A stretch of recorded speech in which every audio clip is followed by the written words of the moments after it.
Hi, everybody. Okay, it looks like we've got most people into the room now. So good morning from me. Welcome to this morning's accredited CPD course, which is brought to you by the K3 Hub in conjunction with Tolley. My name, for those that haven't virtually met me before, is Marie Waiteson. I'm a managing director at Quantuma, and on behalf of our parent company, the K3 Capital Group PLC, I'm responsible for the K3 Hub, which is a member network for professional advisors developed by us and other companies within the K3 Capital Group. Since we launched almost a year ago, over 1,800 indeed like-minded members across the country have joined the network. Through the K3 Hub, you can access a range of CPD and training courses, not dissimilar to today's session, and referral fees for certain types of work referred into our group. I'm very pleased to be joined by Malcolm Greenbaum, a returning trainer to us today.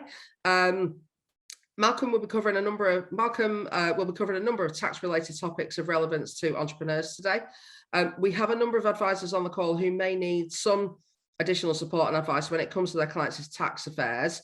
In these instances, we'd be happy to help. Our tax team comprises accountants and tax advisors specialising in business asset disposal relief planning, corporate restructuring and refinancing, shareholder tax matters, employee share incentive schemes, SEIS, EIS, and VCT investments, amongst other things. Feel free to get in touch with us if you do need support. But moving on to today's session in the meantime, as I said, I'm delighted to welcome back Malcolm. So just to cover off a bit of Malcolm's background, he's qualified as a chartered accountant, qualified in 1989, as a chartered tax advisor in 1995, worked for BPP for 18 years, where he lectured on financial reporting and tax. In 2004, he moved to the professional development division of BPP and was appointed head of finance and tax programs. And then in 2008, Malcolm set up his own training and consultancy company, delivering accounting and tax courses to accounting firms and clients across a wide range of industries. Today, his course will broadly cover 4 key areas. So we've got tax reliefs for initial investment, tax efficient remuneration, exit routes, and IHT planning. A few bits of housekeeping before we go. I think we've been asked if we've got some notes. I think Malcolm will cover those in a second if we have. Q&A function is open. The chat function is also open. Do feel free to ask Malcolm questions as you go along. I think we have got a very full session this morning, so I think he's said that he may have to sort of defer some questions to the end, so we make sure we get through the bulk of the content. Few other pieces of housekeeping. Today's session, people always ask me this, but today's session is being recorded and it will be uploaded onto the K3 Hub website at some point next week. In advance, thank you very much to you all for joining, and also to Malcolm and Tolley for today's training course. I hope you enjoy it and get out what you hope to. And without further ado, I'm going to hand over to Malcolm. Thank you, Marie. Very good morning to everybody. Yes, just the point about the slides, copies of the slides, the notes. They're in the chat now, so you can download them from the chat if you open that up. As Marie said, we have a number of different topics to have a look at in a relatively small period of time, so it will be quite a fun-packed morning. We are going to cover things like EIS relief and CDIS relief for initial investment into companies. We're going to talk about tax-efficient remuneration drawn from a company once your entrepreneur starts to make decent profits within their company. Briefly, going to talk about patent box claims. We could actually spend about 6 hours on that one topic, if I'm perfectly honest. Then in terms of exit routes, talk about perhaps giving away shares, business assets disposal relief, which Marie mentioned previously, investors relief for passive investors, transfers into an ESOT, an employee share ownership trust, and the company buying back its own shares, or I suppose alternatively it could liquidate instead, which we'll talk about as well. I was also asked to talk around IHT planning for entrepreneurs, so we'll cover that hopefully towards the end of the session. The plan is to spend about sort of 55 minutes in each session and then take a 10-minute break. So 3 sessions of just under an hour each. I think that's enough time to be concentrating on a screen and listening to me without having a break. As Marie said, any questions, please do fire them out in either the chat or the Q&As. I have both open on a separate monitor, so I'll see them as they come in. But as Marie said, I may have to defer some of those questions until the end, depending on how we're getting through the materials, but I'll try and answer them as soon as you post them, if I possibly can. As Marie said, the session is being recorded, so you will be able to play back if there's something perhaps you on reflection missed the point of or didn't quite get. You can view it over again. So let's make a start. EIS relief and seed EIS relief. In order that these reliefs be available to an investor, the company has to carry on a qualifying trade. And broadly speaking, that means that the trade mustn't be property backed. Oh, yeah, if you've joined a bit late, you may have missed the notes going into the chat. So I'm not sure whether they can be posted again soon so that people can pick those up. They were going to be posted about halfway through, but I think it might be nice if they can be posted again in the chat. So the trade mustn't be property backed. It mustn't involve farming. It mustn't involve financial services and similar trades. The idea being that it should be a risky investment. And if it's got property backing to it, then it's not so risky. And certain industries get other forms of relief. Farming gets lots of subsidy relief, so it shouldn't be entitled to more relief. Financial services, I think the idea with things like legal and accountancy services is that the overhead base doesn't have to be so high. And therefore the risk of that investment failing is actually quite small. The company has to have assets before the share issue of no more than £15 million. That's gross assets. It ignores liabilities. And the assets must be less than 16 million after the issue. So if the assets before are 10 million, then the company could raise up to 6 million in finance. And the company must have less than 250 employees. And if they're part-time or full-time, it doesn't matter. They count as an extra employee. So a business employing 480 part-time people can't qualify, but a business employing 240 full-time can, even though that's the same amount of labour. The trade for which that money was raised, the trade for which the money was raised has to be carried out for more than 4 months before the investor becomes eligible for relief. So you can't just issue the shares and then tell the shareholders they can claim relief. You have to actually apply to HMRC and say, look, we've had the share issue. I suppose you have to say it's been 4 months since we started trading. HMRC, please approve the issue. So you have to file for EIS relief an EIS1 form with HMRC. If they approve the issue, they send back an EIS2 form saying we approve. And that then allows the company to issue certificates to its investors to say that you're now eligible for EIS relief. And that they're called EIS3 forms. There are very similar forms for seed EIS. And if the company files the wrong form with HMRC, they don't get the other relief. So if they're looking to get EIS relief, but mistakenly they send HMRC an SEIS1 form for seed EIS relief, and HMRC says, I'm sorry, but your company's too big, you don't qualify for seed EIS relief, it would appear that the company can't then say, I'm terribly sorry, I made a mistake. We meant to claim EIS relief. Here's an EIS1 form. So you've got to get the paperwork right first time. The money that's raised has to be used for a qualifying activity within 2 years of it being raised. So relief could be withdrawn retrospectively if the money isn't used in a qualifying activity, a trading activity within 2 years. The actual relief itself, if you invest in EIS shares, then as long as you are not connected with the company, you get a 30% tax reduction on the value of the investment. So if you invest 100 grand in EIS shares, you get a £30,000 tax reducer, which can be used to either reduce your current year tax liability or your previous year's tax liability. And you can qualify for relief on EIS investments of a total of up to £1 million a year. Now you can spread that amongst different companies, but the aggregate amount on which you can claim this 30% reduction is only £1 million only. It's £1 million in total. Now, You can't claim EIS relief if you are a paid employee or you are a paid director before the shares are issued.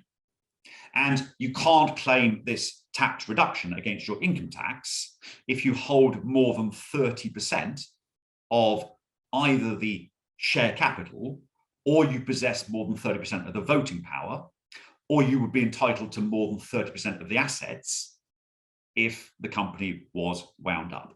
Any one of those 30% would mean you're connected and you can't get income tax relief. But even if you are connected with the company, you can claim the various capital gains reliefs. Now, the shares themselves are exempt from capital gains tax once you've held them for more than 3 years. But that relief, that exemption, is only available where you have had an income tax reduction available to you and you have claimed that reduction. If you haven't claimed an income tax reduction, you can't get the exemption from capital gains tax on the shares. So in fact, in this one, if you are connected, then you couldn't get this exemption. But even if you're not connected, if unusually you made an EIS investment in a year when your income was covered by your personal allowance, so you didn't have any taxable income, you don't have a tax liability. So in principle, you can't claim a tax reduction on this investment. But what you would be allowed to do, and you are always allowed to do, is to actually disclaim some of your personal allowance. And if you disclaim some of your personal allowance, then you can make some of the income taxable. So if you were to leave £5 of income taxable by disclaiming some personal allowances, then you'd have an income tax liability of, say, 20%, which is £1. And then you could claim £1 of tax reduction for EIS. And that will be enough to secure capital gains tax exemption on the shares. If you've made 5 separate investments qualifying for EIS relief, you might want to leave your taxable income at £25 so that your tax liability is £5. And then you make it clear that you're claiming a tax reduction of £1 for each of those investments under EIS. And then you would get the CGT exemption for each of those investments.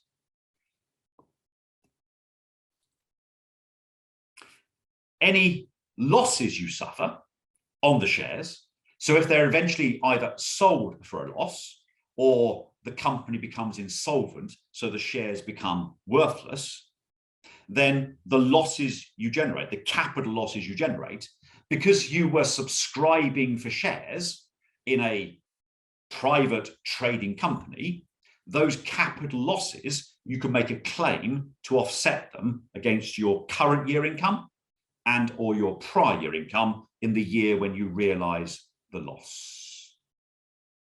That's section 131 of the Income Tax Act of 2007 allows that. It doesn't just cover EIS shares, it covers any shares in a private company that you've subscribed for and which you then later suffer a capital loss on. The actual computation of the loss, because you would have got income tax relief at the beginning. So if I buy some EIS shares for 10 grand and I get 3 grand's worth of EIS relief, then really the shares only cost me 7 grand net of tax. So my capital gains tax base cost of those shares is 7 grand. So if they become worthless later and the company is liquidated, the capital loss I claim is 7, not the 10 that I paid. The capital gains relief that's available to everybody who invests in EIS shares, irrespective of whether you are connected with the company or not, is a form of reinvestment relief. So let's say that I made a gain of £50,000 on the disposal of a work of art, some sort of work of art, some sort of antique work of art. And that gain is generally taxable, but for every pound that I invest in EIS, I can defer £1 of that gain. So having got a gain of 50, if I invest 20 grand in EIS shares within the 1 year before I sold this work of art, or up to 3 years after I sold it, I can postpone 20 grand of the gain. So not only could I potentially get income tax relief on the 20 grand I've invested if I'm not connected with the company, so not only can I claim 6 grand of tax relief on the 20 grand investment, 30%, but I can also postpone the gain on the work of art. And that's going to save me some capital gains tax that I would otherwise have to pay. So this last one is available to anybody who invests in EIS, whether they are connected with the company or not. That's EIS relief. Seed EIS relief is for much smaller, I suppose we can say, startup companies. Because in this case, the company must have a qualifying trade as defined for EIS relief, and it has to have gross assets of less than £200,000 before the share issue proceeds. So much, much smaller than the 15 million for EIS. The company must not fall under the control of another company at any time. And that becomes problematic if the company is successful and it's either taken over by another company or it reverses into a company that has a listing. Because although if it has a reverse acquisition into a, let's say, an AIM listed company, although technically the shareholders of the seed EIS company become the dominant shareholders in the AIM company, that's why it's a reverse takeover. Legally, the seed EIS company becomes a subsidiary of the AIM parent. So legally, it comes under the control of the parent, and that means that seed EIS relief is retrospectively lost. The company must have less than 25 employees at the date of the share issue, and the company cannot raise more than 150 grand through seed EIS issues over a rolling 3-year period. So there's quite a lot of conditionality around qualifying for seed EIS relief. The investor can't be employed by the company at the date of investment and get income tax relief, but they are allowed to be a director at the date of the issue. So it's a different condition of being connected than for EIS relief. But as with EIS relief, they can't own more than 30% of the company, be that share capital, be that voting power, or be that assets that will be distributed in a winding up in a liquidation. Seed EIS relief is very generous.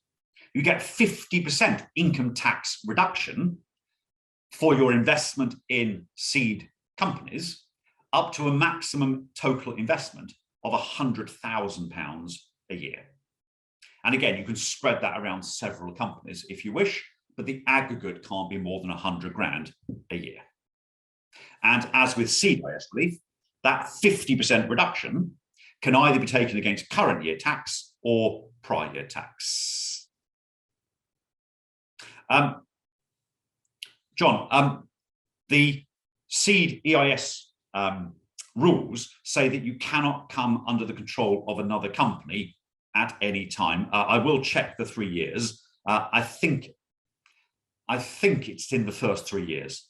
I think it's during the qualifying period. But John, let me check it, yes? Let me go and check it, and I'll come right back to you with an answer after we have our first break, if that's okay. Now, you get the same CDT exemption as for EIS. So if you hold the shares for 3 years, and as long as the company is a qualifying company throughout the 3 years, then a disposal for a gain would be exempt. And if you sold those shares for a loss, you would get a capital loss in the same way as with EIS, and you'd be able to offset that loss against your income. But because you get 50% income tax relief up front, if you bought the shares for 10 grand and got your £5,000 worth of income tax relief up front, and then the company went into liquidation and you got nothing out of it, then you would have disposed of your shares for zero. Your capital loss is 5,000. It's the investment you made minus the income tax relief that you have obtained. And there is a kind of reinvestment CGT relief in a similar way to EIS, but it works differently. When it comes to investing in seed EIS companies, the law says that if I made a gain of 50 grand on my painting, on my work of art, and then in the 1 year before I sold that painting or the 3 years afterwards, I invested 10 grand in seed EIS shares, then as well as getting the 50% income tax relief, if I'm not connected on the investment, 50% of the amount I've invested, so 5 grand of the gain on the work of art, is exempted from capital gains tax. It's not deferred, it's exempted. With EIS relief, the amount I reinvest up to the amount of the old gain is deferred. But when I sell my EIS shares, that gain does become chargeable later.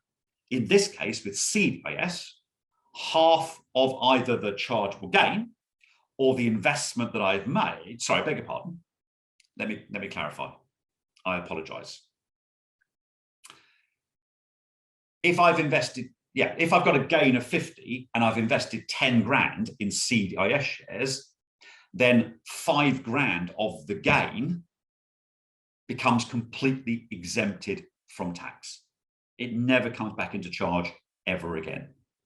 So it's kind of more generous because it's an exemption, but it's only a 50% exemption. The EIS relief is a 100% deferral for the amount that I reinvest, but it does become chargeable later.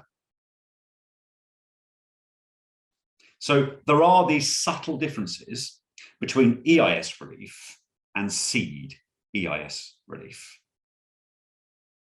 Now, there are various pitfalls which I've seen in practice.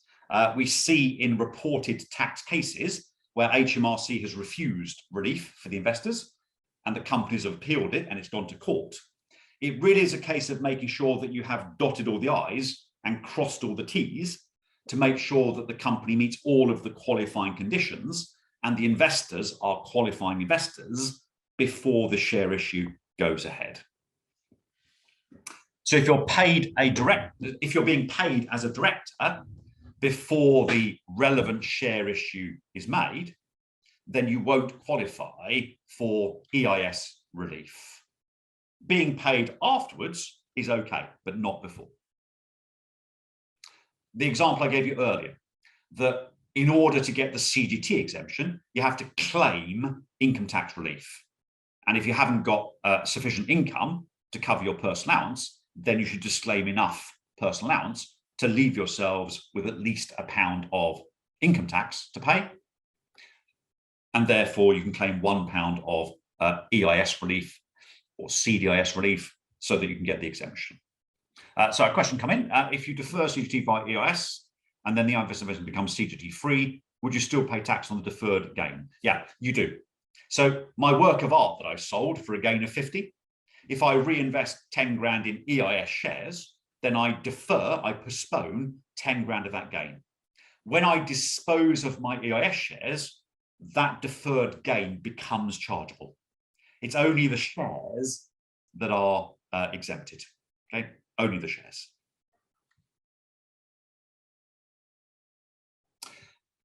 Some cases or some situations fail because the company failed to invest the money within the 2 years of raising it, because it was raising the money to finance a particular acquisition, and that acquisition fell through. So the assets which it was proposing to buy never got purchased, and it took it more than 2 years to find a suitable alternative asset to buy. So this was based on a real case where they said, well, then you didn't meet the criteria, end of story. Question: if you're a joint shareholder and one doesn't have any income tax to pay and the other does that still qualify for CPD? Oh, okay. A joint share. So you mean the share certificate is in joint names?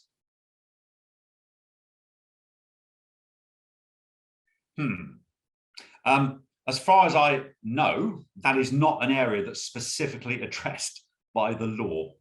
That's very interesting. I think that as long as some income tax relief has been claimed on those shares, they should qualify for exemption. I'm just thinking of the way the law is worded. I'm going to, Jenny, I'm going to check that out. Okay, moderators, just if you can keep that question open, please, so I can still see it. I'm going to check that out during the break. Yeah, I just want to check the wording of the law because I think it refers to income tax relief being claimed on the shares. But if it actually says that an individual has to have claimed income tax relief, then I think that half of the gain will be exempted and the other half wouldn't. So let me check the wording and I'll come back to you. It's a good question. It's not a question I've seen before.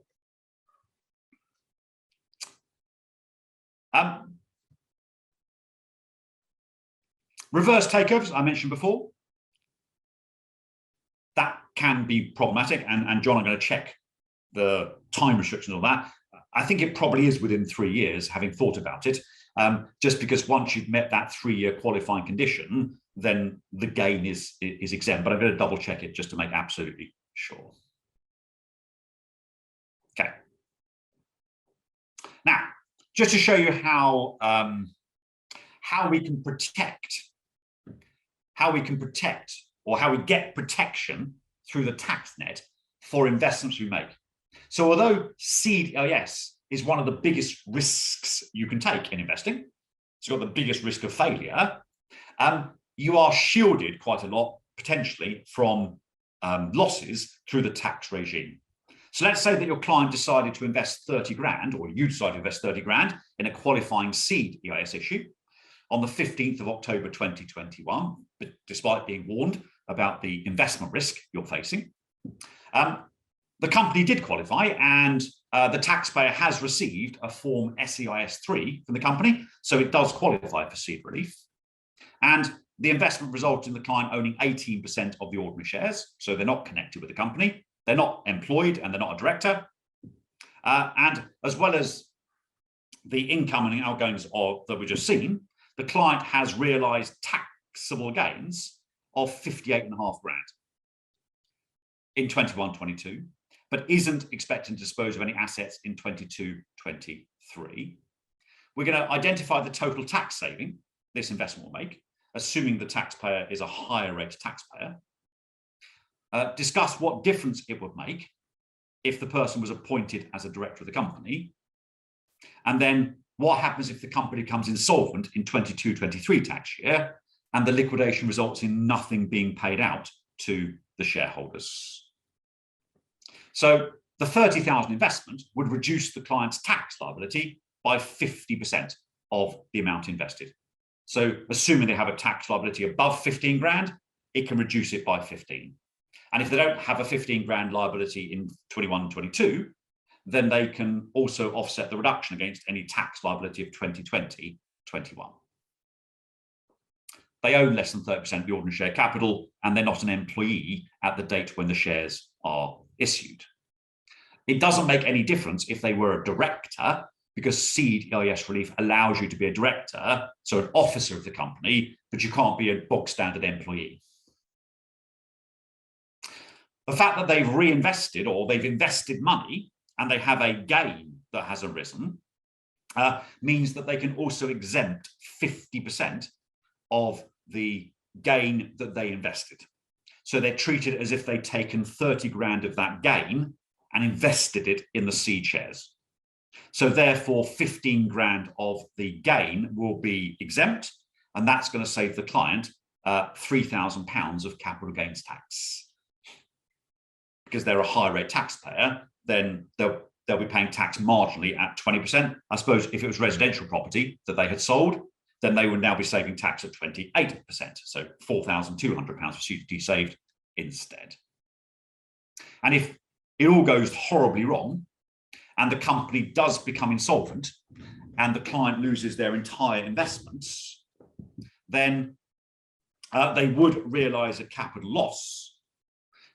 But having already received 50% income tax relief for the 30 grand they invested, their capital loss will be limited to 15 grand, because that was the effective net cost to them of investing in the shares. And as they had subscribed for these shares, and it is a qualifying trading company, it must be to get CEIS relief, they can offset that capital loss against their income of 22-23 or 21-22, or a mixture of the two. They've got to start with 1 year, clear that first, and then they can attack the other year if they have any loss left over. So let's assume for example, they're a top rate taxpayer rather than a high rate taxpayer, then they've already got income tax relief when they invested of 15 grand. And because they get nothing back from the company, that's not clawed back. They get a CGT exemption on the asset they sold previously in the tax year. That's saved them 3 grand or 4,200 if it was residential property. And they're now going to save 45% income tax, assuming that they're a top rate taxpayer with general income. If they were a top rate taxpayer with dividend income, then that would this year be 39.35% tax on that dividend, because of the recent increase in rates. Last year, 38.1. So they'd save up to 45% on the 15 grand of income tax loss that they can claim.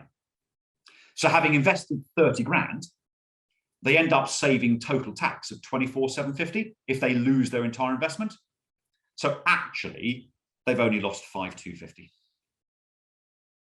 which is not too bad. For a company that went insolvent, that we spent 30 grand investing in, we only end up losing 5 grand of that investment. So about 16, 17% of the investment. So the tax regime has been designed to try to give protection to people willing to take risks of investing in small, essentially startup companies. That's EIS and seed EIS relief. I'll check these 2 points when we get to our break. You've removed that question. So joint shareholders. Let me just make a note of that question.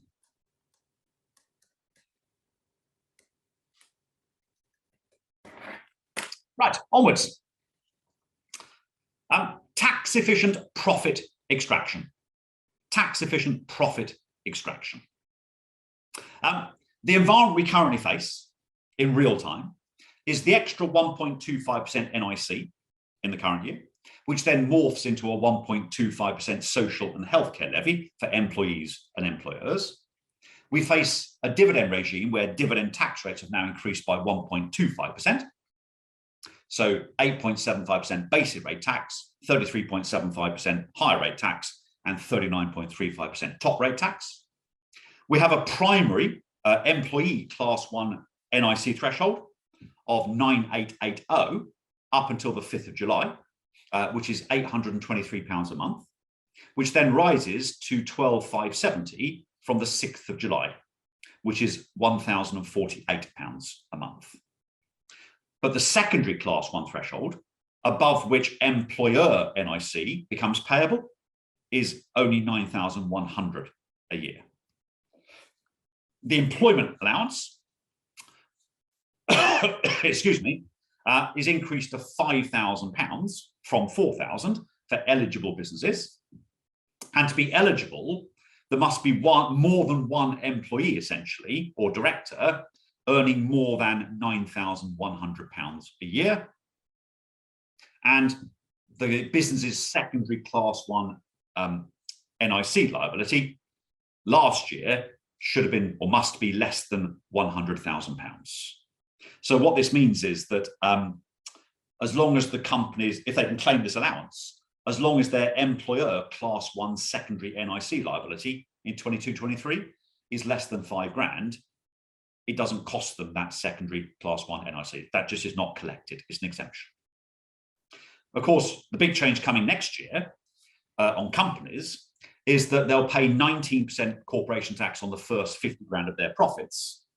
They'll then pay a marginal tax rate of 26.5% on the next 200 grand, just because of the way the tax system works, and then 25% on the profit above £250,000. Those limits are divided by the number of associated companies. So if your client is a serial entrepreneur and they've got lots of companies they set up that they control, then these profit limits get divided by the number of companies they have, apart from dormant companies. Dormant companies don't count. Now, tax efficient profit extraction could involve having the use of an electric car provided by the company. So my company, which is a small company with just 2 directors, my wife and I, we're both qualified accountants, we're looking to acquire an electric car. So we're going to do it through our company because it's very tax efficient. Let's say that the cost of the car is about 30 grand. Our one's about 31 grand we're looking at, including VAT. If you buy the car, you won't be able to claim the VAT back unless you can demonstrate that the car can only be used for business purposes. We won't be able to prove that. The company, if we buy it this year, and we're looking to acquire it this year, but if we buy it this year, we get a 100% first year allowance, and that would save 19% corporation tax, £5,700 of corporation tax. We could also install a charger at our business premises. Well, our office is a part of our home, so just outside our window here, we'll put a charger, and the company will get 100% relief on that as well.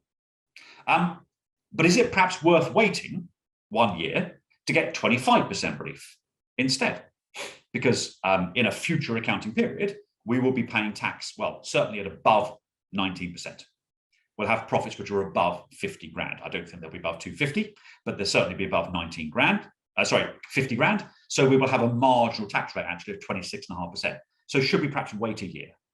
Well, apparently that's not an option. I've been told by my co-director, we can't wait a year, and therefore we're going to have to acquire it now. And therefore, what I've been looking at instead of buying the car is actually taking it under a business lease instead. Because if we get a 4-year business lease of the car, you have to pay, it's very strange, you have to pay like 9 months of rentals up front as a deposit, and then you pay a further 47 rentals thereafter. That total cost, from an accounting perspective, under FRS 102 accounting, that total cost, so the 9 months up front plus the other 47, the 56 lots of rent that we essentially pay gets spread evenly over the 48-month lease period. So a lot of that expense is going to fall into future periods for the company when we will have a marginal tax rate of 26.5%. So we've decided that it's much more tax efficient to lease the car than it is to buy it. And it also spreads the cost, of course, as well. And the added bonus, the Brucey bonus of leasing, is that as long as we use the car for some business purposes, we can claim back 50% of the VAT on the rentals as well. So it reduces the cost even further.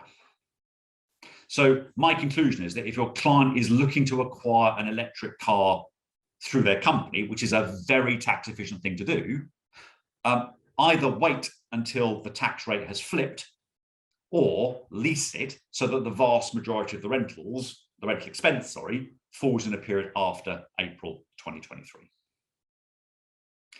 The running costs of the car will be tax deductible for the company. So things like servicing, insurance, and charging costs. If I take the car away on business and I charge it at a payable charging point, then I can recover the cost of that. The taxable benefit is going to be 2% until at least the 24-25 tax year. So that's 22-23, 23-24, and 24-25. It'll be 2%. 2% of the list price, about 30 grand, is a benefit of £600 a year, which means the absolute maximum income tax payable on that benefit every year is 270, but in reality, for some, will be a lot less than that. The employer's NIC, which this year is 15.05%, well, on 600 quid, that's about £90 of employer's NIC. That will drop to £83 when the NIC rates go back to their 21-22 rates when they introduce the social and healthcare levy. I don't think that the social and healthcare levy is chargeable on taxable benefits, but I haven't looked into that in detail just yet. And of course, the employer NIC qualifies for corporation tax relief. What we don't know is what's going to happen to the taxable benefit after 24-25. That's the big unknown. But if we lease the car for 4 years, that's going to be 22, 23, 23, 24, and 24, 25. There's only 1 year that we have a risk within that lease of the benefit going up. And then we can reassess what we do going forwards. So essentially, even if we just buy the car now and get 19% corporation tax relief, we're going to save £5,700 of tax in the company, and it's only going to cost us and the company about 340 quid a year in income tax and national insurance, which is a pretty good deal.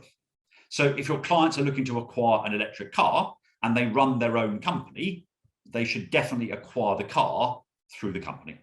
It'll be extremely tax efficient to do so. Now, setting aside electric cars, which of course is something they should focus on, no question. What about the rest of their remuneration from the company? So if they're a one-person company, which means they can't claim employment allowance, they should probably take a salary of £758 a month, £9,100 a year, so that the company doesn't have to pay 15.05% national insurance on the excess salary above that. If there's more than one person on the payroll and they are claiming employment allowance, then from April to June, they should probably do what we're doing, which is taking a salary of £823 a month, which is equivalent to 9,880 a year, and then increase that to £1,048 a month with effect from the 6th of July. And I've got a diary note, a calendar note, to remind me to increase our salaries by some 225 quid from July. If your directors have an annual earnings period for national insurance purposes, then they could just pay themselves a salary in the first month of £11,900, which is broadly 3 months at 9,880 and 9 months at 12,570. I think it comes to 11,908 technically. They could pay themselves that and they won't have a national insurance liability. So that to me is the optimum strategy. They could take a personal allowance salary for the first 3 months at least, if they can claim employment allowance. That might save a few quid. I mean, literally a few quid, 5 quid, 6 quid. But it would require the company to pay over employee NIC for the first 3 months. And I just don't think it's worthwhile doing that.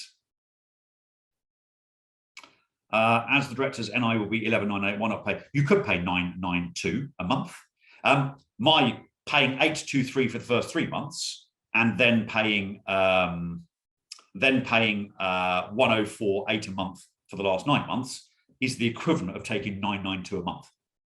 So Paddy's asked a question whether we can't just pay ourselves 992 a month. If your director has an annual earnings period, because you can select for them to be treated as a regular employee if they take a regular salary, or you can ask for them to be NIC'd as a director. If you've chosen to treat them as a director with an annual earnings period, you could pay them 11,908 in the first month. And that wouldn't cost any NIC. You can pay 992 a month if you want to. Paying 992 a month is the same as paying 823 for 3 months and 1048 for the last 9 months. It's the same strategy. I don't see a difference. Okay, excellent. If there are 2 directors, why would you not set the salary to soak up all of the employment allowance? Daniel, good question. If there are 2 directors, why wouldn't you set a salary to soak up all the employment? Why wouldn't you set a salary so that the employer's NIC was 5 grand? And the answer is that you will pay a shed load of employees NIC, and also the directors would start paying income tax at 20%, but the company would get relief at 19%, which isn't very efficient. So we try to make sure that the salary doesn't trigger an income tax liability at 20% for the director, because the company is only saving tax at 19% anyway. But factor in the employee NIC cost as well. Trust me, that's not tax effective. Colin, can we pay the annual salary month 12 rather than month 1? Yep, you can pay whenever you like, Colin. Whenever you like. Absolutely. No problem at all with that.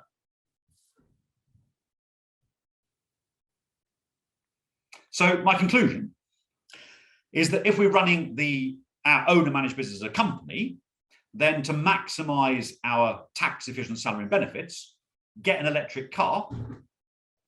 Yes, Nicholas, directors can choose to be treated as employees for NIC earnings periods. You can elect, but only, Nicholas, only if they're paid a fixed salary every month. In that situation, you can. Yes, absolutely you can. But that's what we've done. So, electric car, perhaps also maximize or at least make as large an employer pension contribution as the company or as the directors want, because employer pension contributions aren't limited by the director's earnings. So we pay ourselves essentially this year £11,900 of salary. We can get our company, in theory, to pay 40 grand for each of us into a pension scheme. That doesn't trigger any tax charge because it's at the annual allowance level for pension purposes. And if we haven't paid 40 grand a year into a pension scheme in the previous 3 years, we'll have unused annual allowance from those years, which we can supplement our pension contributions this year. So we are planning to increase our employer pension contributions going forwards. I know I don't look at it, don't to comment, but I reached the age of 55 in February. So I'm actually in a position where, in theory, I can start drawing my personal pension. I say in theory because I can't really afford to stop working, but in theory I can. So getting my company to put extra pension contributions in now, I can sort of feel the benefit because I'm close to then taking the benefit out of the scheme later. Maximize the use of other tax-free benefits, such as trivial benefits. My wife and I always go out for our birthdays for a meal, and the company pays. As long as it costs less than 50 quid each, then it's a trivial benefit. It has to be less than £300 a year in total because we're directors of a close company, but we can go out for our birthday, we can go out for our anniversary, and we can get the company to pay the bill. It's a trivial benefit. It's not a reward for services, it's just a trivial benefit. So we do it. It doesn't save a lot of tax, but it's better than nothing. Teresa, yes, good point. You can only bring forward unused annual allowance from earlier years if you were a member of a registered pension scheme in those years. You don't actually have to have paid into the scheme in those years, but you have to have been a member of that pension scheme in the prior years. If you've never had a pension scheme before and you start one today, then you cannot bring forward any unused annual allowance from earlier years. Excellent. Very good, Teresa. Very good. So take a salary up to the NIC limit and then take dividends, because taking dividends is more tax effective than taking extra salary or a bonus. But only probably take dividends enough to cover your day-to-day costs. Because with the increase in dividend tax rates, it may not be worth taking more than that just to have the money sitting somewhere. You could retain the rest in the company, pending a future liquidation of the company, members' voluntary liquidation, when the director decides that enough's enough and they want to wind the company up and retire. CGT rates would then apply to the distribution of that money in a liquidation. But of course, the maximum CGT rate at the moment is 20% for shares. So rather than taking out more and more dividends, being taxed at the moment at 39.35% or 33.75% in the higher rate, leave that money in the company and then liquidate the company on retirement and take it as capital gains. Whereas a lot of director shareholders take the maximum amount of dividend that they can. And the money they take out sits in an account somewhere and not doing very much. So in a way, they kind of unnecessarily paid higher rate tax on those dividends because they're not using the money for anything particularly useful. Is it tax efficient to maximise the high rate band with dividends? So you mean take dividends up to 150 grand? Is that what you mean? Or do you mean up to the end of the basic rate limit? Yeah, okay, I thought you did, Colin. So yeah, taking dividends up to the basic rate band, sorry, up to the end of the basic rate band, which is £37,700 of taxable income. It's £50,270 of total income. That's those dividends are taxed at 7.5%, or sorry, this year 8.75%. Yeah, that's pretty good. Yeah, an 8.75% income tax rate is pretty good. Yeah, although bear in mind, of course, the company's already paid 19% tax on the profit from which that dividend came. So yeah, by all means, get your income as a salary of 11.9 and then dividends of just over 40 grand. If they can live on that, fantastic. Yeah, fantastic. Now, it may well be that as at the 5th of April this year, you or your clients have taken salary and dividends out of the company without thinking about it. And all of a sudden, we discover that their dividends, or sorry, that their total income is just above 100 grand. So they start losing their personal allowance on the marginal income above 100 grand. And if it's dividend income, for 22-23, that's a rate of 50.625% tax they're paying on the dividend, because they pay higher rate tax of 33.75, but they lose £1 of personal allowance for every extra £2 of income they have above 100 grand. So that brings an extra £1 of income into charge. And that means that effectively the marginal tax rate is 50% more than the regular rate. So 33.75% increased by 50% is 50.625. Last year was 48.75%. Every extra £1 of dividend they took above 100 grand was costing them last year 48.75%.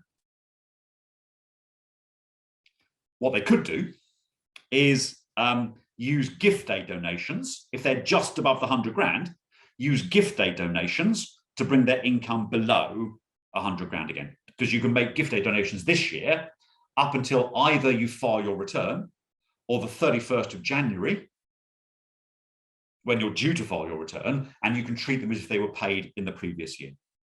And if your client is the sort of person who does give money to charity, they do make gift aid donations, then if they just took their income above 100 grand last year, we can get it down below 100 grand by carrying back some of that gift aid.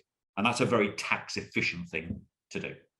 And then warn them perhaps not to try and go above 100 grand again next year. If they're just above, I mean, if they're 150, 160 grand, it doesn't matter. It's only if they're just above the 100 grand. Now, should your entrepreneur actually be running their business as a limited company, or should they be running it instead unincorporated? So taking account of the increase in corporation tax rates that will come in April next year, and the bans and the rates that have been announced so far, and making an assumption, although I've got a spreadsheet model which could be modified to take account of some sort of retention rate, but assuming that all of their post-tax profit in the company would be taken as a dividend, then it kind of becomes beneficial to run as a company rather than sole trader at a profit of around 14 grand. If you ignore the extra costs of running a company, the corporation tax return that needs to be filed, the accounts that need to be prepared and filed. So around about 14 grand, it's probably worth running it as a company.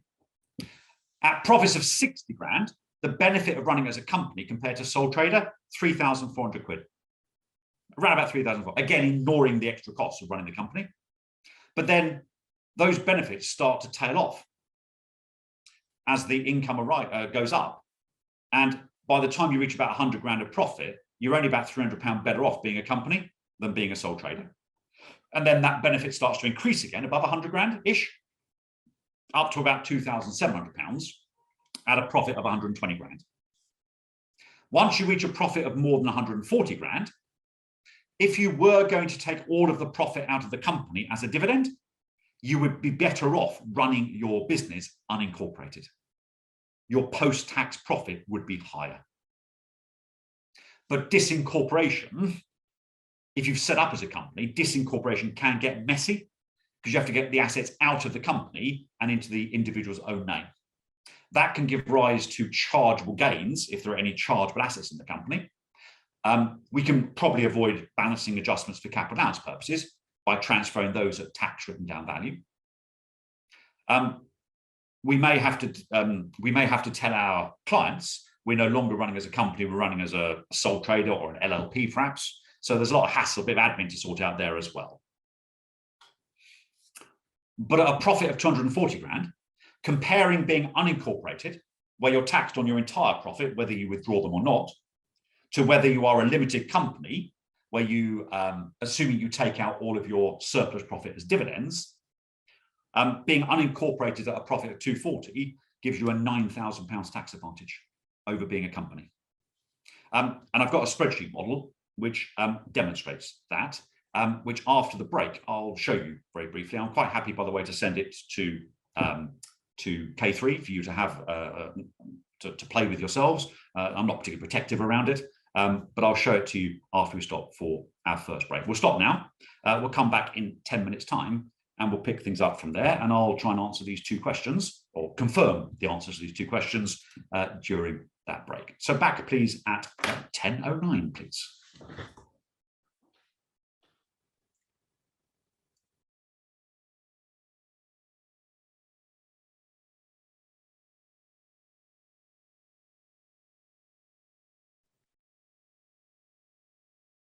Welcome back. So before we have a look at the spreadsheet, some answers to questions, and there's a question coming in the Q&As, which I'll address in a moment. Joint shareholders. So what I've discovered about joint shareholders, having looked through, is that the law refers to an individual claiming relief. So if there are joint shareholders, let's say that they jointly subscribed for 10 shares, then each is deemed to own 5 shares. So if one of them can qualify and the other can't, then the one that can qualify qualifies on their deemed shareholding. So that shouldn't be a problem. When it comes to not coming under the control of another party, which was asked by John earlier, that applies from the issue date until what's called the termination date. Now, the termination date is the later of 3 years after the shares were issued, or 3 years after the date when the company started trading. So if it started trading after the shares were issued, you have to meet the qualifying conditions for 3 years after trading started. There's a question that's coming on the Q&A, which is, it says on slide 4, it said if you complete a CIS, then the company cannot raise more than 150 grand in a 3-year period. Can you provide the legislative reference for this? This is not our understanding, and advisors on SCIS and estimates do not see any SCIS raise as an impact of future raise. So the legislative reference is section 257DL of Income Tax Act 2007. Section 257DL, Income Tax Act 2007. Keith, the session is being recorded. That will be available to you after the event, yes. And those of you who asked in the chat about the spreadsheet, I thought I did say pretty clearly beforehand, and I apologise if I didn't say it clearly, that I would send the spreadsheet to K3 and it would be available if you wanted it. So I'm sure it'll be put on a hub somewhere where you can download it. Okay, so please don't worry about that. Right, let me show you this spreadsheet. It's not, well, it's quite clever, but it's not the best thing in the world. I don't think. I'm sure there are better spreadsheets around. So let me just quickly show you, because we've got loads of stuff we need to cover as well. So let me just share that with you. Bear with me. Okay, there we go. Right. So essentially what I've got at the top here are just the basic income tax calculations being self-employed or being employed. So in other words, it just shows you, and you can play around with it up here. You can change the profit number up here in this box here, box E3, and it will change the calculations for you. It takes account of the new rates of corporation tax. So if it sees a corporation tax profit of 86,908, it works out 19% on the first 50 grand, 26.5% on up to the next 200 grand, and then 25% on the rest. So it does that automatically. It works out the income tax if you take a certain level of salary, followed by the rest as dividends. And it's got the new updated dividend rates in for that. And it works out, if you've got a profit unincorporated, how much income tax you pay on that profit and how much class 2 and class 4 NIC you'll pay on that profit. So that just shows you the workings. The idea being to hopefully make you comfortable, it's working out the right numbers. But what I got a former colleague and a current associate of mine to do is to run a spreadsheet model. And I've got no idea how he did this, but it's very clever. So what it does, essentially, it goes back to that calculation. It puts in different profit levels, and it then just says, here's the post-tax profits you would have, or post-tax income you would have, whether you're a sole trader or a company. And you can specify the number of directors or partners, so it can compare a partnership to a 2-person company, a 3-person, etc. And what it then does is to work out at each level of profit, which one is the worst option and which is the best option. Now, unfortunately, it works out the worst and the best across all of this area here. Yeah, I haven't got around to trying to get that changed. But what you can see is that red is bad. Okay, red is bad, green is good. So you can see that up to profits of sort of 10, 11 grand, it doesn't make an awful lot of difference what you do, to be honest with you. But once you get up to profit of 20 grand, being a sole trader makes you worse off than being a company. If you take a national insurance lower limit salary or a personal allowance salary these days, it's the same thing in 23, 24 onwards. So you're about 648 better off being a company. That advantage rises until you reach a profit of around 60 odd grand. Then it starts to fall.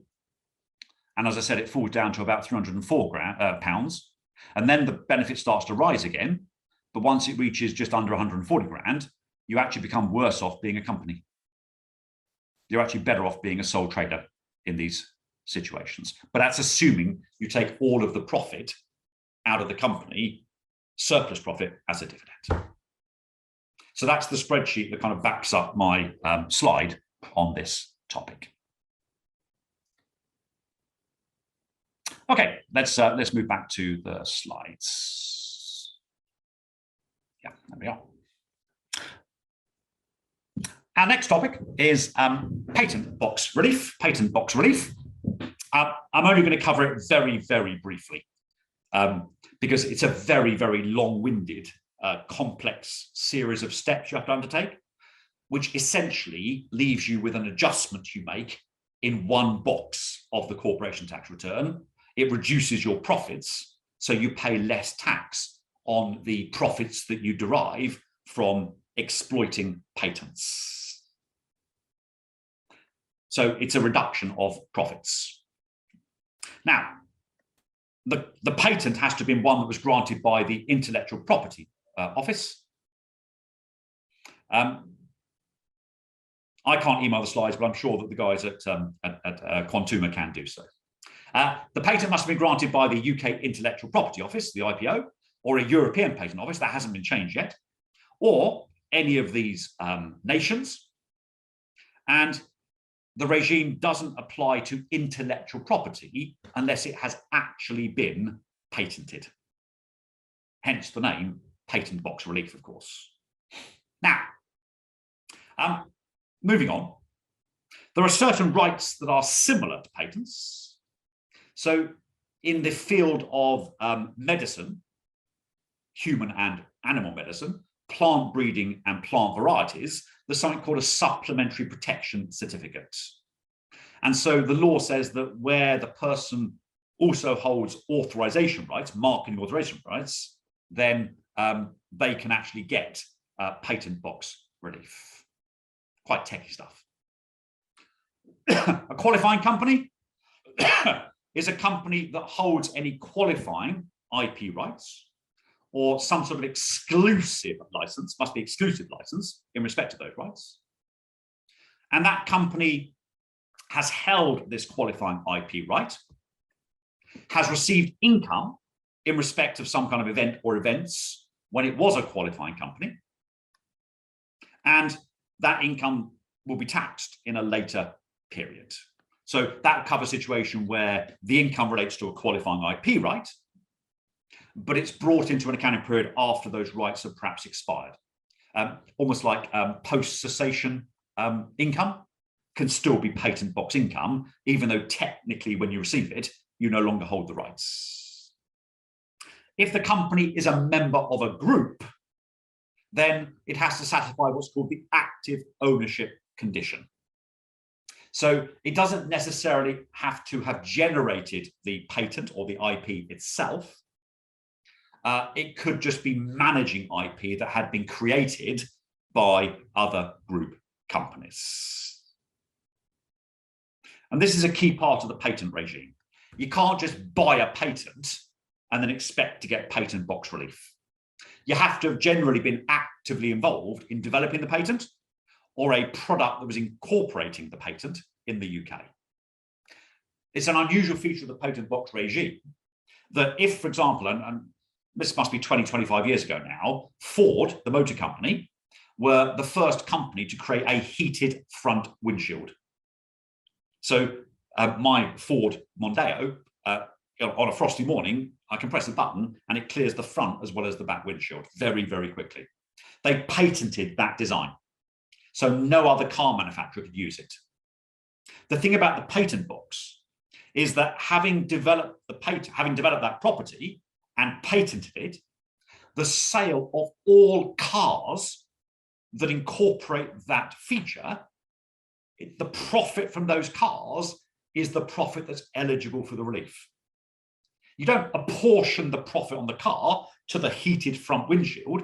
The whole profit on the car qualifies for patent relief. This active ownership condition I mentioned before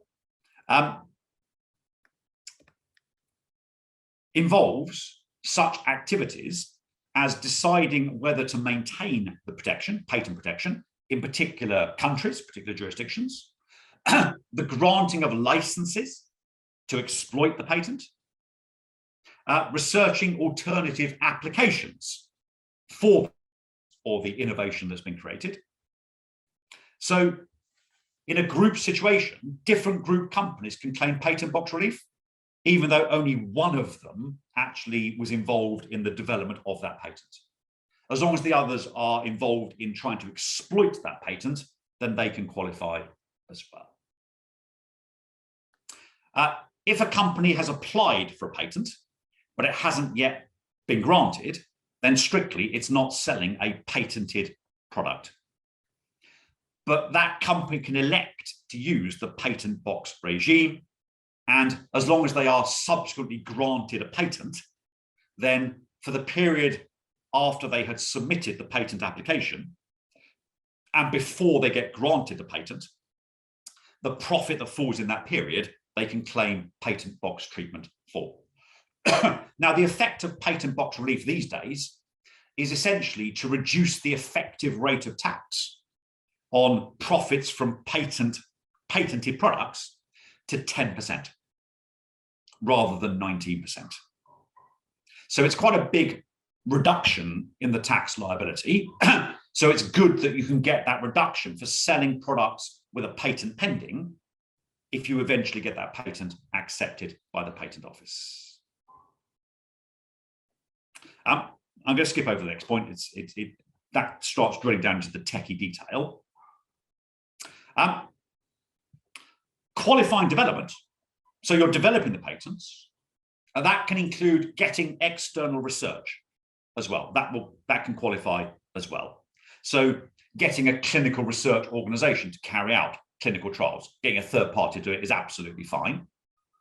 It's assumed that the company didn't outsource the whole patent production process.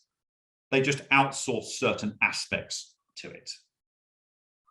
If you outsource everything to do with development, then that would be no different to buying a patent from a third party, and you wouldn't get patent box relief. So Daisy, what would happen if you claim patent box treatment and the pending patent is not granted? Then you would have to retrospectively amend the corporation tax return to remove that patent relief.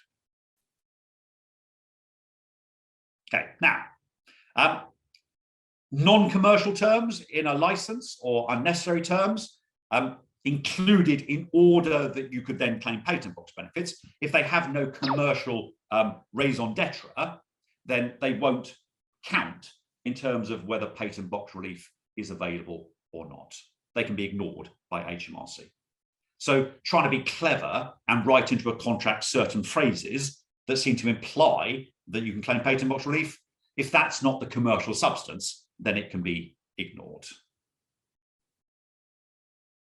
Now, some examples, just very, very briefly, of situations where patent box relief will or won't be granted. So if a company grants an exclusive license to a licensee to install its patented, let's say, communications device into the licensee's branded vehicles, under that license, no other licensee can install the players, these communicators, into those vehicles. That would be that clause in the contract, the second one, is irrelevant. Because only the licensee has the right to decide what extras can be installed in their own vehicles. So if the license says that no other licensee is permitted to install the players into the vehicles, it's kind of irrelevant because the licensee, is their vehicles, they can do essentially what they want. No other company outside the licensee group could be granted any right by the licensor to install. So this exclusive worldwide license is essentially nothing of the sort. It's not actually an exclusive license at all. So these are the kind of scenarios that can develop in order to try to say or imply that patent box relief is available, when in fact it isn't. Different example. Let's say your client develops a patent for an active ingredient that is part of a medicinal treatment of adults with heart problems.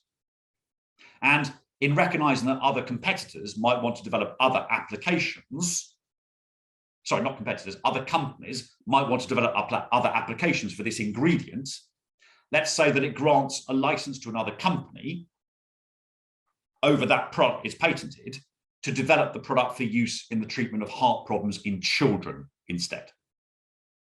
And it then also grants another license, allowing a third company to use that ingredient that it's patented in the treatment of head injuries, not heart problems.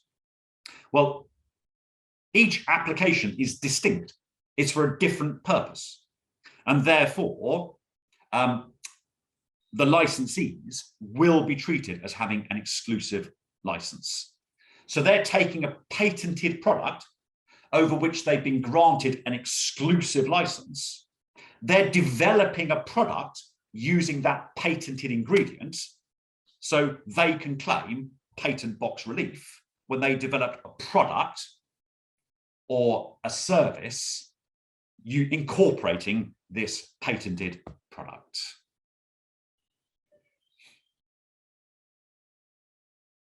There are other examples. I'm going to leave you to have a read through in your own time, simply for lack of time this morning.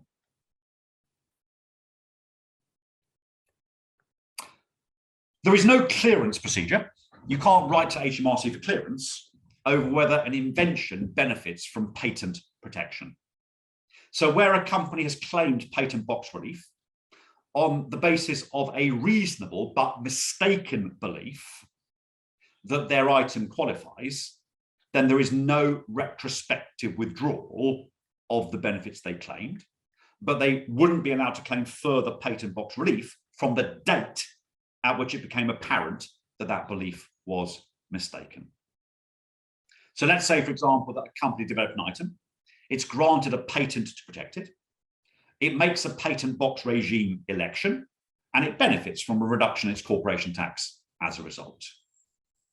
Over time, that item is modified because customers demand advances in the product.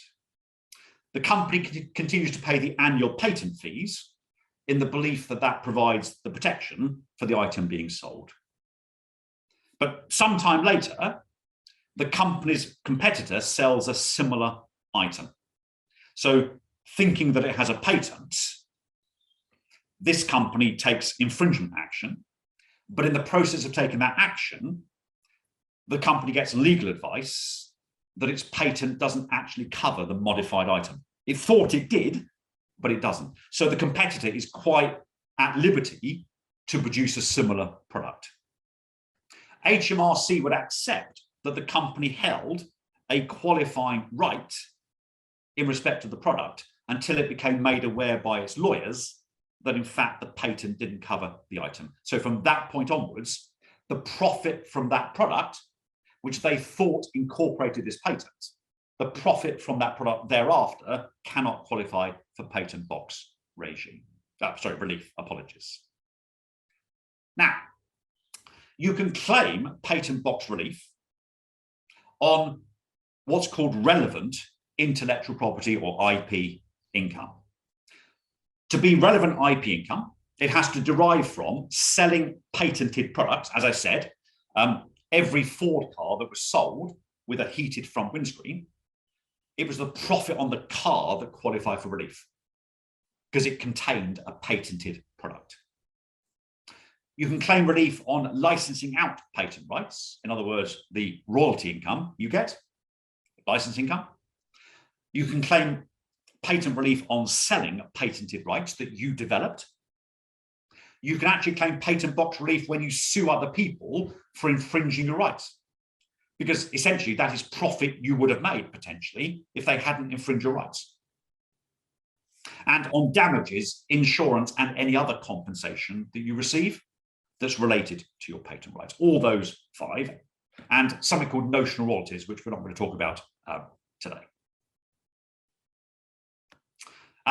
Leasing income doesn't come within any of the categories of IP income, so it can't be relevant IP income. It's not one of the 5 that was listed on the previous slide.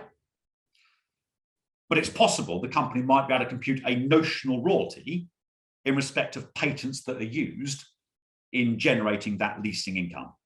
Because you can't lease out the asset, nobody wants to lease it unless it contains this patented idea that you developed. If you lease an asset under a finance lease, then the lease will provide a return, which is essentially interest income. Finance lessors generate finance income, kind of interest income. That's not included in the calculation of your gross profit. It comes further down the P&L. And so you can't claim there's any sort of notional royalty within that lease. But where the lessor, the company leasing out the asset, retains the risks and rewards of ownership, it's therefore unlikely that the lease will produce that kind of return. It won't be a finance lease, it'll be an operating lease. And so the rental income that's generated can form part of your profit for this purpose, and therefore could potentially qualify for patent box relief. How much can one claim for patent box relief? You claim relief on the profit, Simon, you can claim relief on the profit derived from patents. It's quite a long-winded calculation, but there's no kind of limit as such. Well, there could be, in the past, there might have been limits because of EU subsidy rules, EU state subsidy rules, but other than that, there's no actual limit per se. Now, strangely, there's no box on the tax return for making this election. You get the reduction in profits, or the reduction in tax rather, by subtracting like a bonus trading deduction. It's a little bit like R&D SME enhancement relief. You claim an extra deduction over and above the actual amount that you'd normally claim. And there's a formula for working it out. Sorry, there's two multiplications. I don't know why there's too much. I apologize. It's RP times MR minus IPR divided by MR, where RP is the relevant profits of the company's trade. MR is the main rate of corporation tax, which at the moment is 19%, but is going to rise to 25%, of course, from next April. And IPR is the intellectual property rate, the patent box rate, which is 10%. So let's assume that a company has profits of £1,000 in its year ended March 21, which qualify in full for patent box relief. And the main rate of tax, of course, that year is 19%. So we'd say the profit chargeable to tax is 1,000, assuming that all of that profit is patent box profit. In practice, that's unlikely. Let's assume it is. Then you claim a patent box deduction in the tax return of 1,000 times 19 minus 10, so 9% divided by 19. So a deduction of 474, so that your relevant profits that were chargeable to tax would be 526, and you would pay corporation tax at 19% on that reduced profit, which is 100, which of course is 10% of the profit that was chargeable under the patent box regime. So it essentially reduces the rate of tax on patent box profits from 19 down to 10%. The calculation of the patent box profits is a very long, often very complex process involving 7 steps. We simply don't have the time today to discuss this in detail. We could spend a whole 3 hours and more discussing how you derive patent box profits. So I would say that if you come across a scenario where your client has developed or is in the process of developing a patent, seek advice. In the first instance, of course, maybe K3 Hub advisors can advise you on this. If not, then you may have to seek specialist advice from tax experts. It's a generous relief, but sometimes if the patent box profits aren't that high, the compliance cost of actually calculating the adjustment can sometimes outweigh the tax reduction you get. If I've only got £1,000 worth of patent box profits, I'm only going to save essentially 9% tax on that. Not very much tax at all on it. 10% rather than 19%. I'm going to save about 90 quid of tax. It's going to cost me, if I use external advisors, it's going to cost me thousands to produce the calculations to back up the calculation of my patent box profits. So you really have to be generating substantial profit from patents to make it worthwhile claiming. Okay, let's move on. Exit routes. Exit routes. Your client has set up a business, perhaps using EIS and CDIS relief to attract other investors. They've run the business very successfully, and they're now looking to exit. They're now looking to get out of the business. Well, there are several things they can do. They can try and sell the shares to a third party. I mean, they could sell the shares, I suppose, to a relative, but that relative may not be keen on paying full value, if anything, to acquire the company. I'm sure that you're very well versed in business assets disposal relief. It comes up an awful lot in tax compliance work. But our job, I think, as advisors, is to make sure that our clients don't do anything stupid to jeopardize the availability of the relief.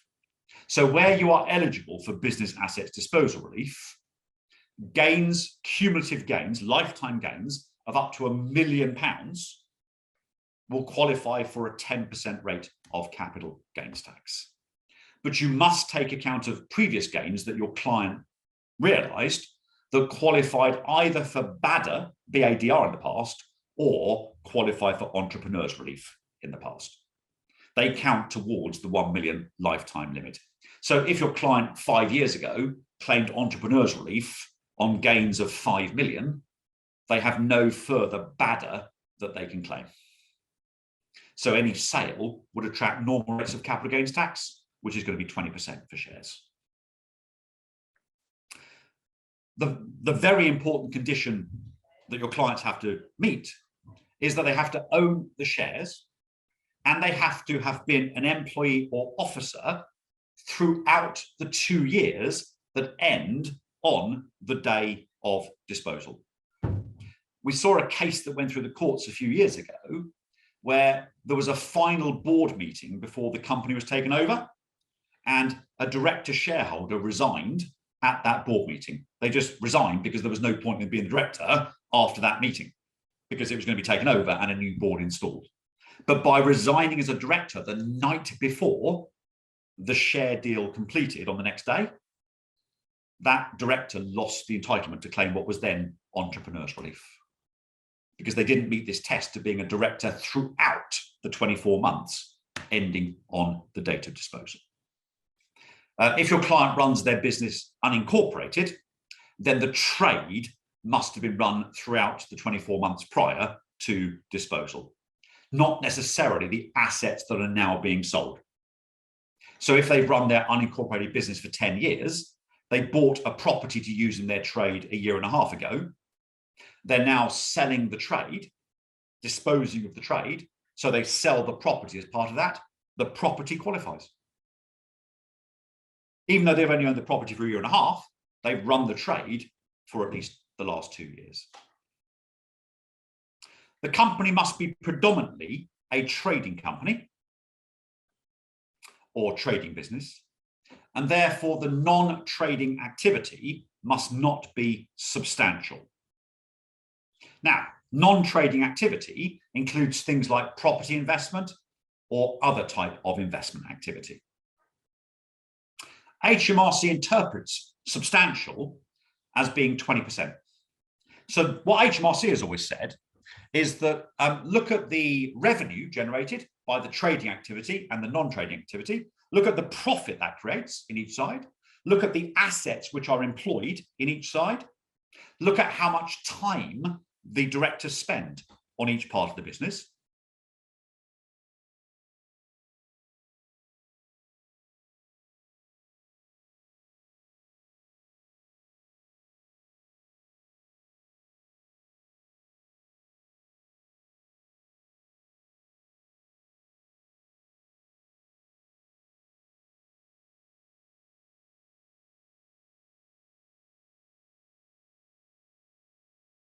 Like the word substantial has its ordinary English meaning, which means to the person on the street who is looking at this company or this business, would they say it had substantial non-trade activity? In other words, it's a regionalist test, which is a nightmare because it means it's subjective.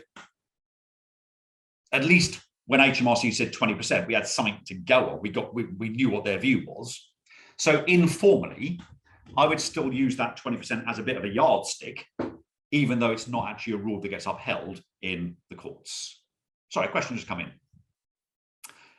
Companies owned by a husband and wife, both are employees. The husband owns more shares than the wife. Company's about to be sold. Can the husband transfer some shares so they both own 50-50 and maximize the bidder? Yes, they can.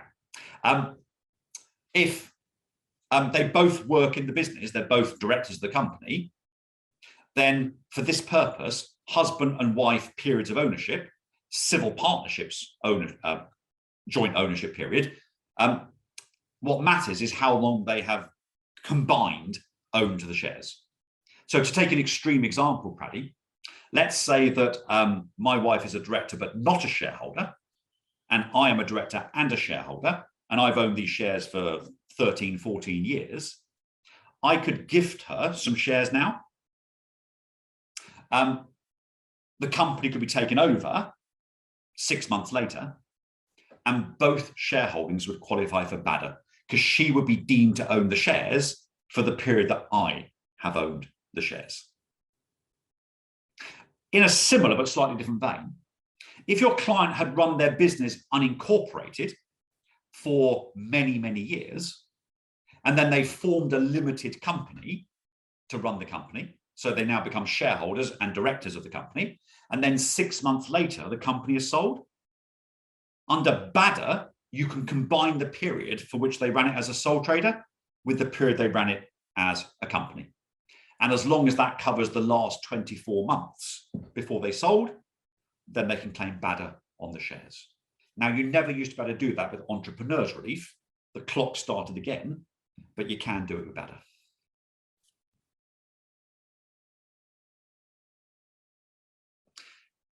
If you judge that your client's company has a significant amount of investments or investment properties, what you can do is hive them off, demerge them off, perhaps into a separate company, to keep the main company as being wholly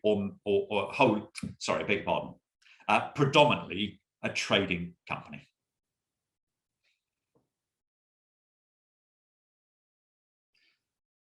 Other situations where BADA is available, if you sell the shares within 3 years of the company ceasing to trade.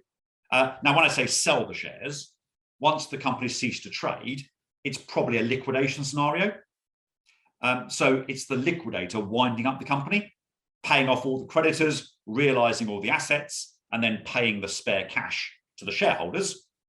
That receipt from the liquidator gives rise to a capital gain on the shares. As long as the company is essentially liquidated within 3 years of ceasing to trade, then the liquidation will qualify for BADA, for BADR.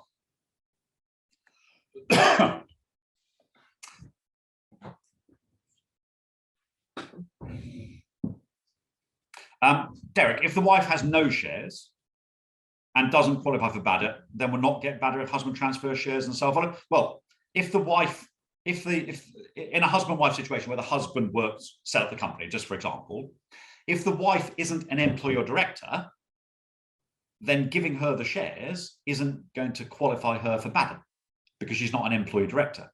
She would need to have been an employee or director throughout the 2 years prior to disposal. She has to meet the qualifying conditions. But if she has been a qualifying employee or director for the 2 years before the shares are sold, it's just that she only acquired the shares 6 months ago from her husband, then that shareholding should qualify for BADA because she's deemed to have owned the shares since her husband acquired them. So as long as she meets the 24-month test for being an officer or director, yeah, she gets BADA. Now, there's a minimum shareholding requirement. You have to own at least 5% of the shares and the voting power throughout the 24 months prior to disposal. You don't have to be disposing of 5%.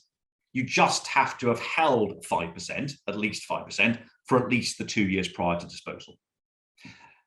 And either you were entitled to at least 5% of the profit. Okay, a lot of interest in this area, in the Q's and A's. The shares could be transferred to us, say, a day before. Potentially, yes. Potentially, yes, they could be. As long as she has been an employee or officer throughout the 2 years prior to disposal. And Mike, being a company secretary, is an officer of the company. Yes.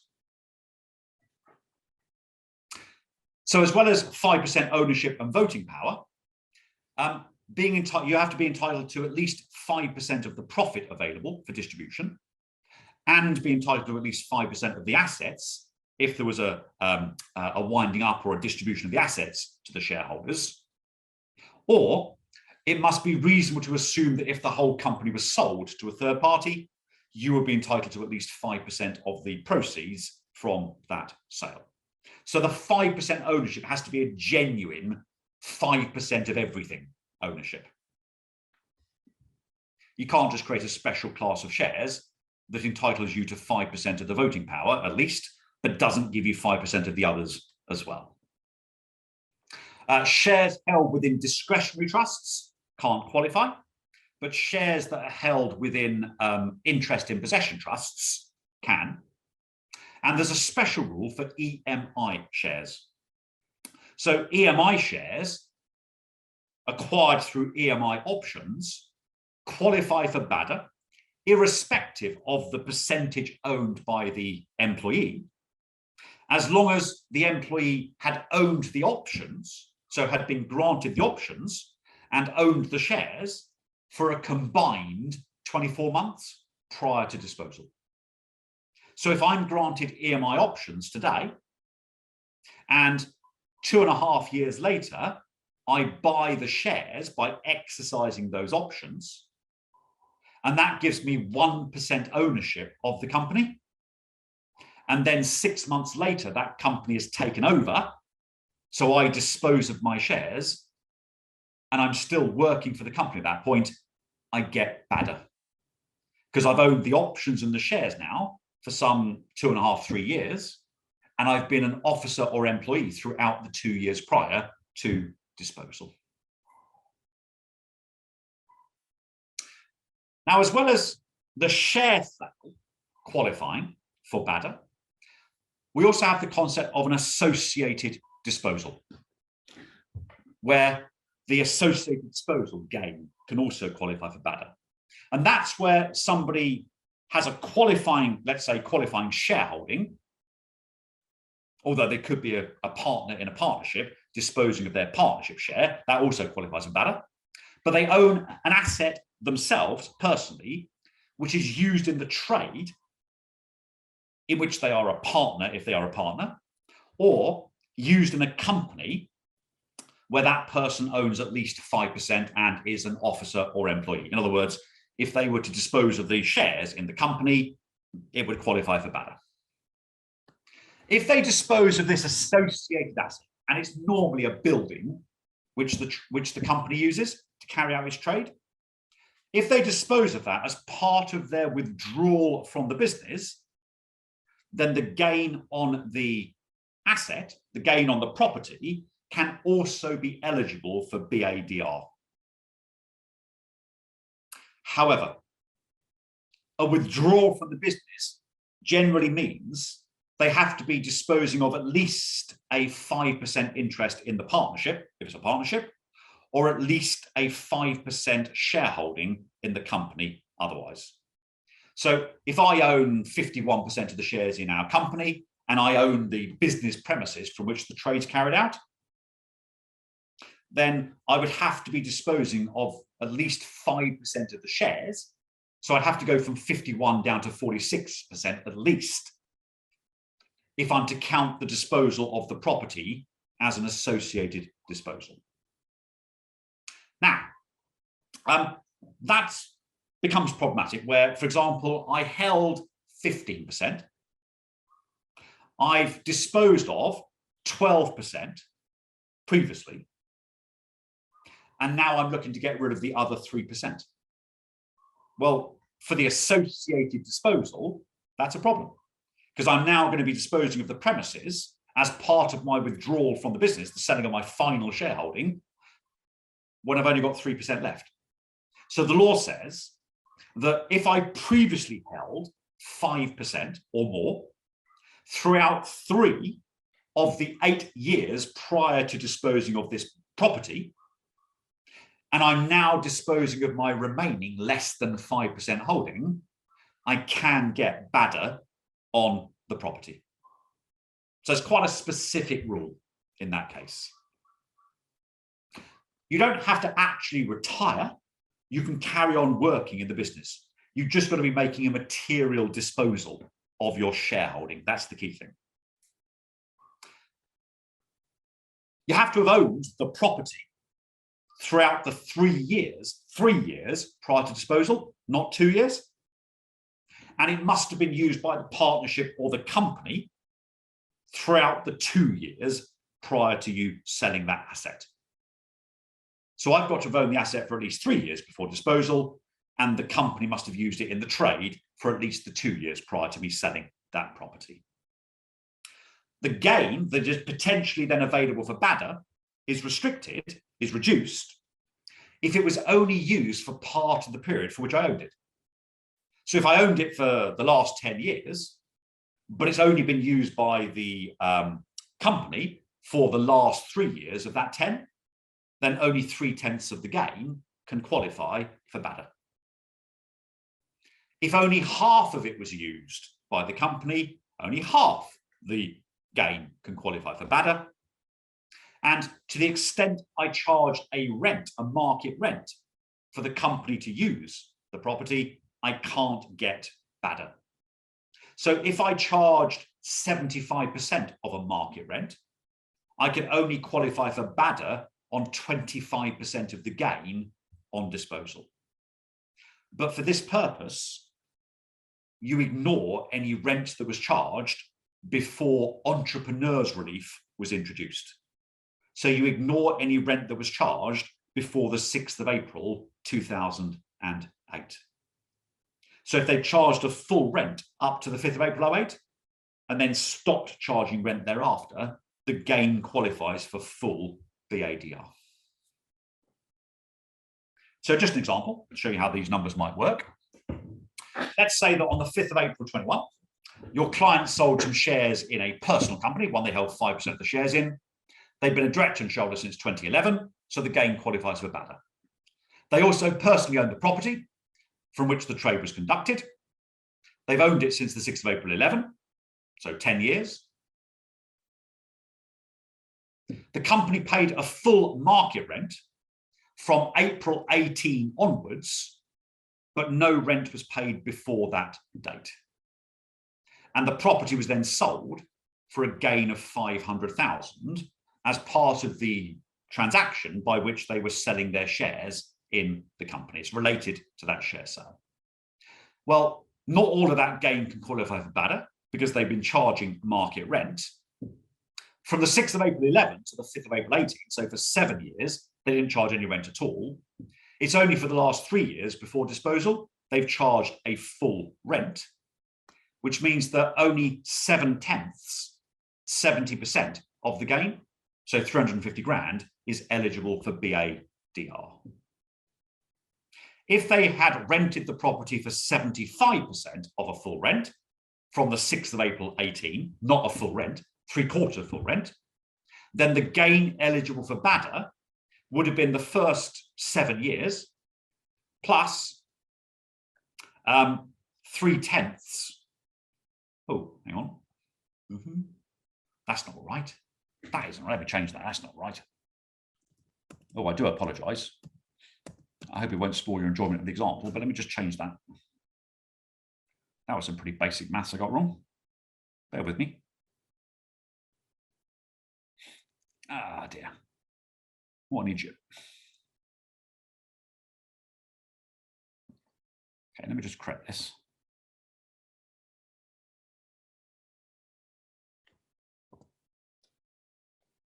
That's better. 6.3, 7.5. I'll send the revised slides. They're the ones that will be uploaded on the hub.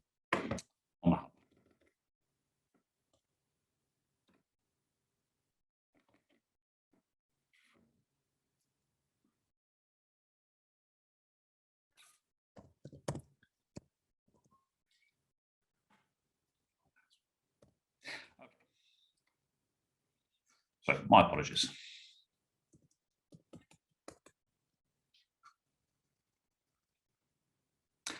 If they rented it for 75% of the full rent from 6th of April 10, then the first 7 years qualifies because they didn't charge any rent at all. That's 70%.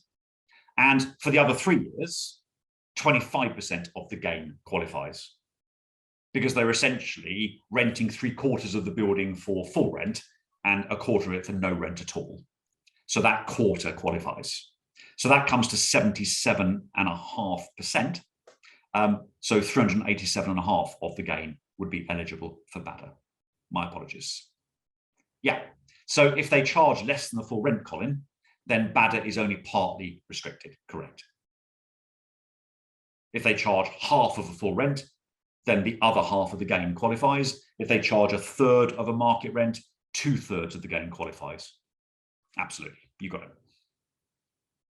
Okay, investors relief. Investors relief. This is for passive investors, and it's similar in the way it works to BADA. It's actually more generous in a way than BADA, but it has conditions attached to it which are totally different to BADA. So it's a 10% rate of capital gains tax like BADR. It only applies to newly issued shares in unquoted trading companies. And they must have been issued since March 16, when the law was proposed about investor relief. The investor must have held the shares for at least 3 years, starting from 6th of April 16. So the first investors' relief that could be claimed would have been in 2019-20. There's a lifetime limit of 10 million. It's a separate limit to the BADR limit, but there hasn't been a massive take-up of it. The conditions are that the company must not have been listed when the shares were issued, that the shareholder acquired only ordinary shares, that it is a trading company, or it's the parent company of a trading group, and that the investor, neither the investor nor anybody connected with the investor is an employee or director of the company. Neither. So for BADR, you have to be, and for investor relief, you can't be. And there's no minimum shareholding required. Now, you might think, therefore, that if BADR is for people who did work for the company, and investor relief is for those people who didn't work for the company, that, that by hook or by crook, you should better qualify for one of them. Not true. Not true.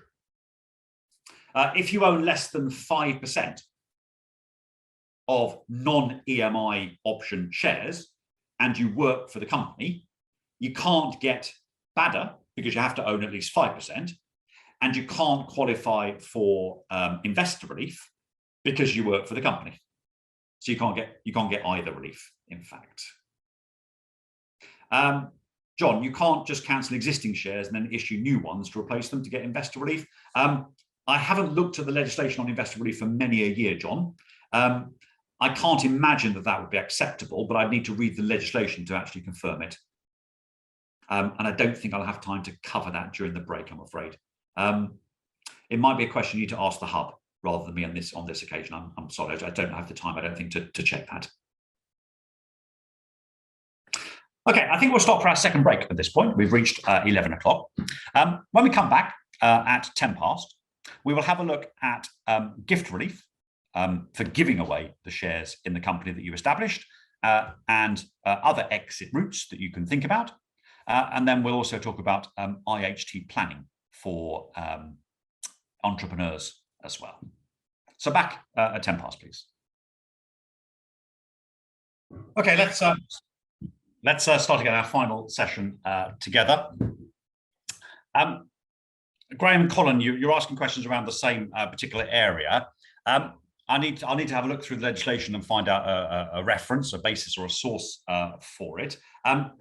One thing that I am aware of from previous experience comes back to a point I think that was made earlier about jointly owned shares, and that if shares are jointly owned, then they're treated as being almost like pro rata owned by each of the spouses. I'll need to dig into the law in more detail. I had to have a break because I've been talking for 2 hours so far, so I haven't had a chance to have a look in detail the legislation. So I'll have to get back to you on the points that you're making. Let's move on to gift relief, holdover and gift relief. There are 2 types of holdover relief available. Section 165 deals with business assets. So if you have a qualifying asset which you gift or partially gift, then that gift can qualify, and qualifying assets are shares in unlisted trading companies. For this purpose, unlisted includes shares that have an AIM listing, as long as they're not listed elsewhere. And it also includes assets which are used in an unincorporated trade as well. But then there's Section 260 TCGA relief, gift relief, which is for the disposal of any asset where there is an immediate charge to IHT. It doesn't matter whether any tax ends up being payable, just that the gift is chargeable to IHT. These days, therefore, that covers transfers into and out of most trusts. So if I've got an investment property is not a trading asset.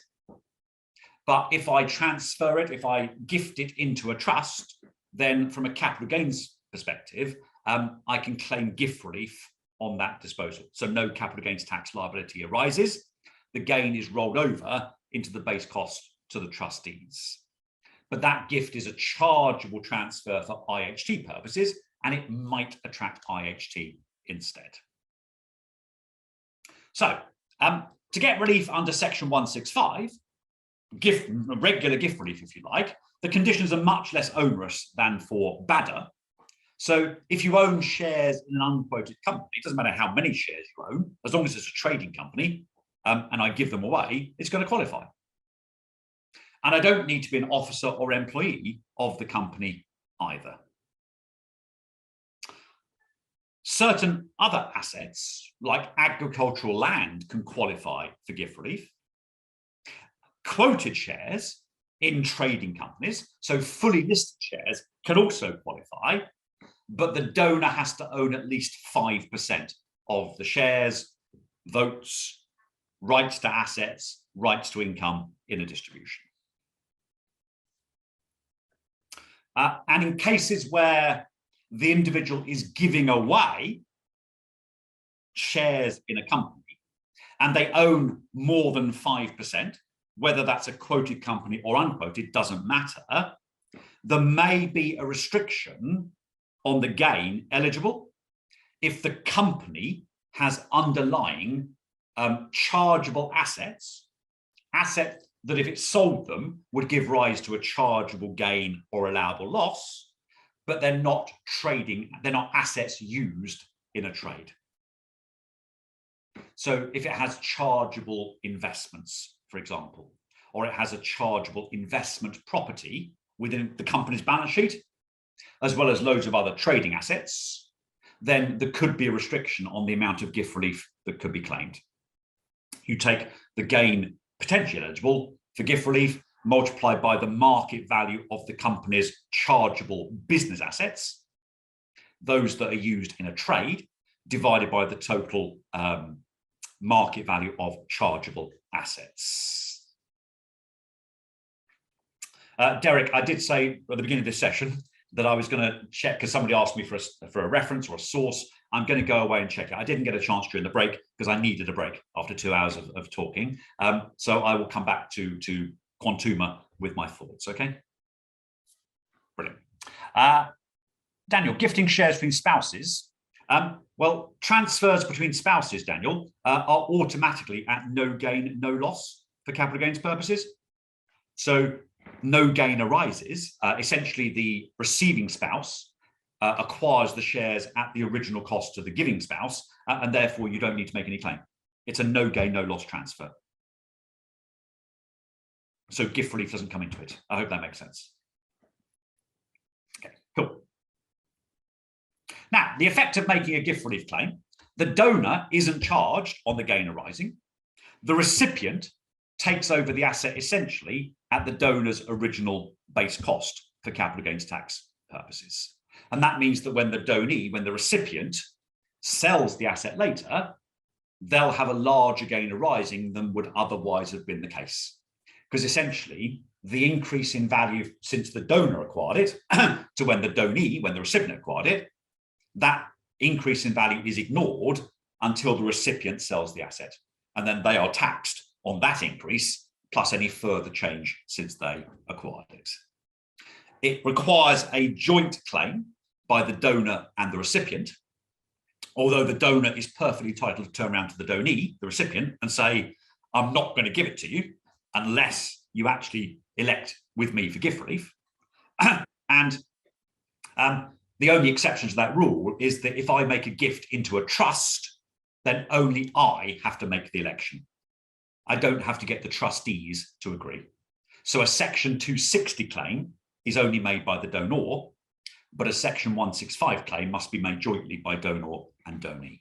And HMRC has sort of standard claim forms that you can use to do that.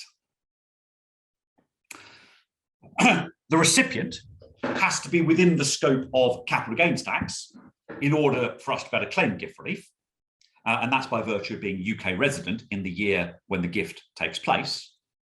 And should the recipient become non-resident within 6 years of receiving the gift, then the gain that got deferred by gift relief, in other words, the donor's gain that got rolled over or held over on the gift to the recipient, that held over gain becomes taxed on the recipient in the tax year before they become non-resident, or the last tax year they're resident in the UK, if they leave the UK and become non-resident within 6 years of receiving the gift. So it may be that a client's built up a business, very wealthy, doesn't really need any more money, and they want their next generation or family to take over the business, to carry on the business. They could simply gift the shares in that company to the children, and they could continue to run the business, assuming that the company itself is a trading company or the holding company of a trading group, and it doesn't have any chargeable assets in the company which are not used in the trade, then there should be no tax consequences of making that gift, because any gain would be deferred. The children would simply inherit the donor's base cost of the shares for CGT purposes. There'll be no stamp duty payable because there's no consideration being paid, and therefore it should be a fairly simple transaction. One other exit route worth considering, let's assume that the person doesn't have any immediate family to whom they want to transfer the business, the company. What they could consider is transferring the shares into an employee share ownership trust, an ESOT. That would be a no gain, no loss disposal by that person. So no tax would arise. They have to claim this relief, they have to claim. Daniel, it's not a husband and wife transfer, they've got to claim this relief. But the problem with this from the donor's perspective, Colin, yes. If I gift an asset to you, which has a very large accumulated gain, and we claim gift relief, and then you wait 6 years before you emigrate, then you now fall outside the charge to capital gains tax, assuming the asset isn't sort of UK property, UK real estate. You fall outside the scope of capital gains tax, and the gain that we deferred, because you left more than 6 years after the gift, there's no tax charge. Correct. The problem with a transfer to an ESOT is that you don't get paid the money up front. If, let's say that I decide that I'm going to transfer my company to you, you are employees of my company. I want you to run the company going forwards. So I set up a trust is created, a brand new trust is created, and I transfer my shares to the trust. The consideration is a loan balance, which the trust now owes me. The trust hasn't got any money. You won't pay for those shares as employees. Essentially, what you're doing is inheriting a business which has a 100% mortgage on it. You're inheriting a business which has a value, but actually that value is owed to the original owner. Only if you're able to grow the value of the business above that original value would you actually make any potential money out of this. So I have to wait for my money. I have to hope that the company continues to be successful under your stewardship. The company then transfers money to the trust out of its free cash flow, out of its spare cash, and that the trust pays me installments for the shares. And generally what happens is that there's a target installment plan where money is due to be paid to the former owner. But of course, if circumstances change and the company can't afford to make installments, then that has to be rescheduled. So some old colleagues of mine were involved in a transfer to an ESOT, and I know the new managing director very, very well indeed. She used to work alongside me, and she said that because of COVID affecting the business, the company didn't have the cash flow to make a payment to the trustees, which could then be paid to the original founder of the company. So they had to speak to the founder and reschedule those installments. And of course, there was a risk that having transferred these shares to the ESOT, the company under stewardship of the employees doesn't actually succeed. And therefore that the owner, the founder, doesn't actually get paid ultimately for the shares. And there's not a lot of recourse, unfortunately, for the founder in that case. So you've got to think very carefully before going ahead with this. And you have to really trust the people who transfer stewardship of the company to run it successfully. The conditions in order to qualify for no gain, no loss treatment. So assuming that all goes hunky-dory, ultimately the founder gets paid for the value of the business over a period of time. They get paid for it. And there's no tax charge. There's no tax charge. It's a no gain, no loss transfer to the trust. The conditions are that it's a trading company or a parent of a trading group, and it continues to be so for the remainder of the tax year when the founder, if you like, transfers to the trust. The second condition is an all employee benefit requirement, which has to be met at the time the shares are transferred to the trust and for the rest of the tax year. What does that mean?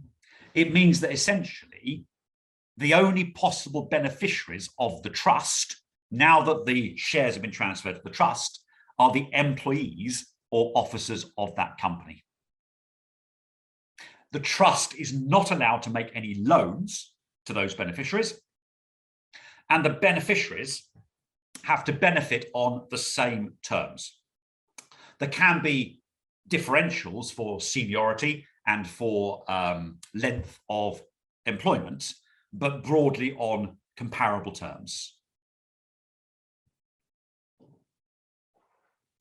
Anybody who happens to own at least 5% of the shares, because you don't have to own 100% to transfer it to an ESOT. There could be other shareholders. If they own more than 5% of the shares, they must be excluded from being beneficiaries of the trust. They might get their rewards through other mechanisms by getting dividends, for example, but they can't get any benefits from the trust. Thirdly, the third condition is that the trust, the settlement, doesn't meet what's called the controlling interest requirement at the end of the tax year before the year of disposal.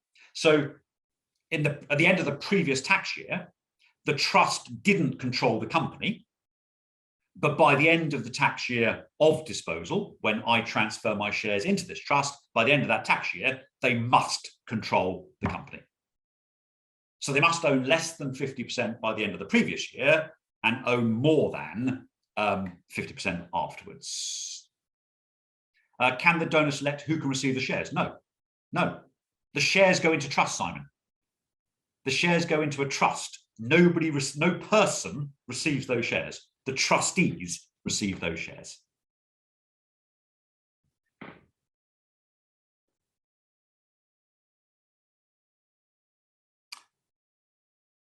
If they met the condition during the tax year, it means they've got to continue to meet that condition for the remainder of the year. So the trust is brand new. So at the end of last tax year, didn't own any shares. I transfer to it a 51% or let's say a 51% holding. That's what I own, a 51% holding. It has a controlling holding now at the point I give it those shares. It has to have a controlling holding for the rest of the tax year. If I was to transfer my shares into an ESOT today, the trustees would have to hold more than 50% until the 5th of April, 2023. John, to what extent do they scrutinise the value? Like any transfer, they would be interested, although in this case, John, it's a no gain, no loss transfer. So you actually don't need a valuation at this point because as the transferor, I don't have a capital gains tax liability. The trustees, their base cost is essentially what I paid for it. So they might need to get the shares valued at some point for some disposal purpose, but I don't.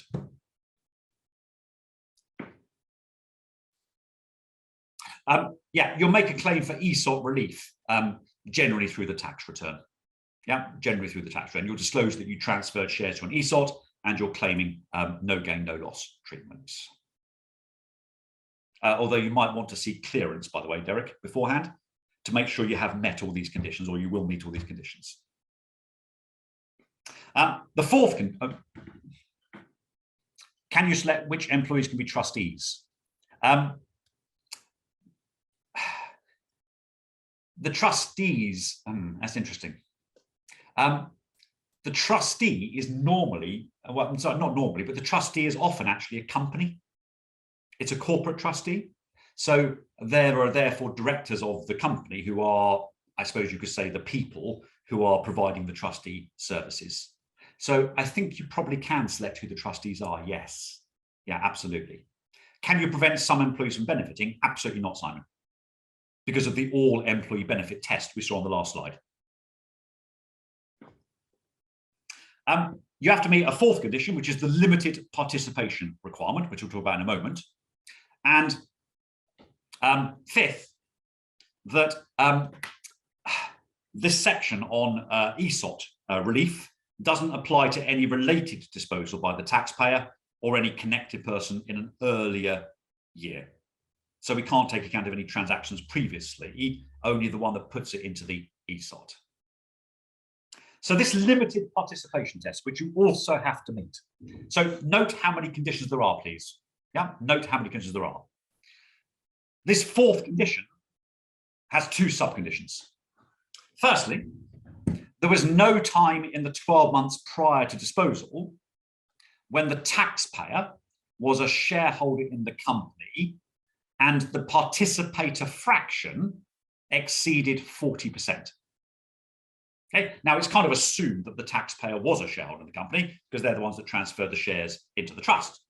But the participator fraction mustn't have exceeded 40%. We'll see what that is in a moment. And condition B is that that participator fraction doesn't exceed 40% before the end of the tax year when the transfer to the ESOP occurred. So what do we mean by this? The participator fraction in the legislation is defined as NP over NE, where NP is the number of employee shareholders in the company plus employees of groups that are connected to an employee shareholder.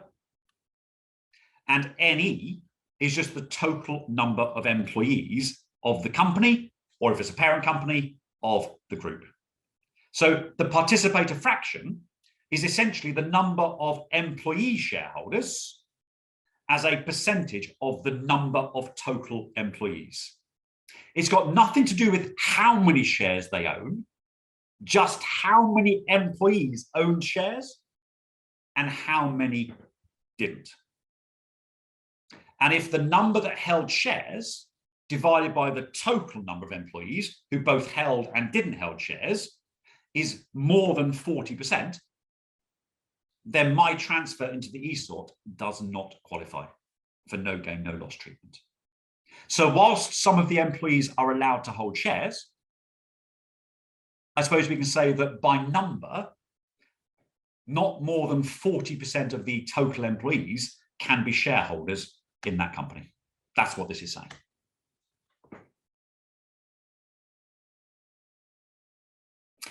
For this purpose, anybody who owns less than 5% interest is deemed not to own any shares at all. So if there are lots of employees owning 1% each, we ignore them all as if they hold no shares whatsoever.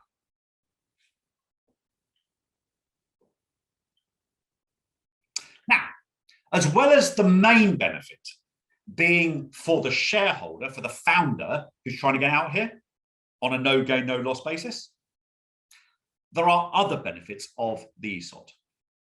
For example, a qualifying bonus payment can be made of up to £3,600, where a company is owned by an ESOP, by an employee share ownership trust, and that bonus is exempt from income tax. So assuming the company does make a profit after it's been transferred, It can pay bonuses of up to £3,600 to an employee every year, and that will be exempt from income tax. Not national insurance, only income tax, bizarrely. But that £3,600 has to be a genuine bonus. It can't be a payment of regular salary. It can't be paid under any kind of salary sacrifice arrangement, and it can't be paid by a service company. So in other words, it can't just be manufactured to try and provide for exemption. All employees have to participate on the same terms, although you can have eligibility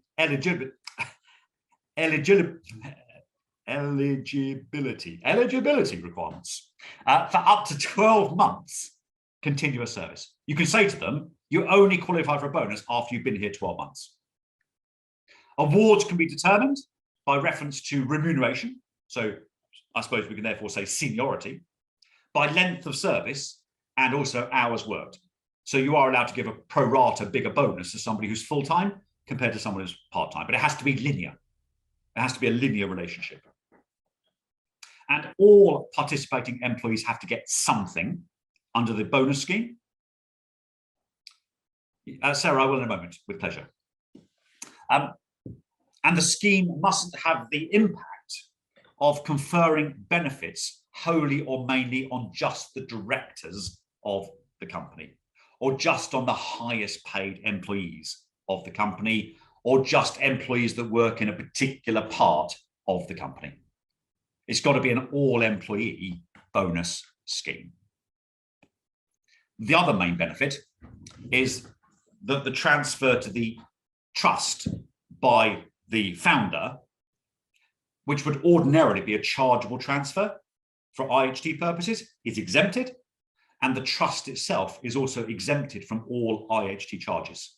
Normally, trusts have to pay tax every 10 years, and also when capital exits the trust, they're exempt from those charges. Yeah, Sarah, just to go back to this limited participation test, what we're saying is, I don't own 100% of the shares. I'm the founder, but I don't own 100%. There are some employees that own shares in the company.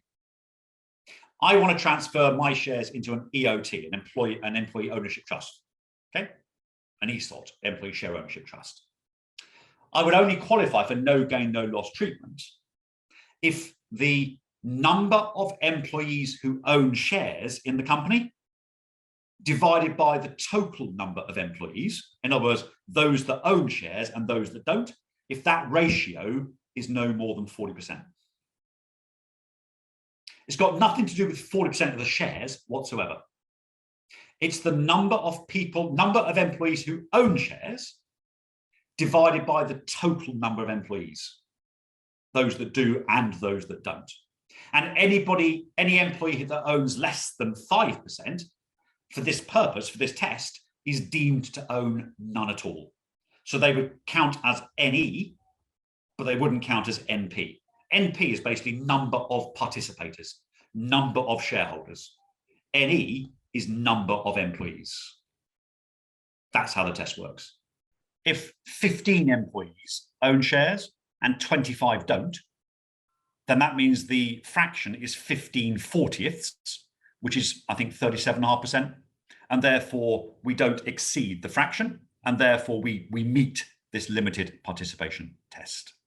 Julian, you asked how we claim no gain, no loss.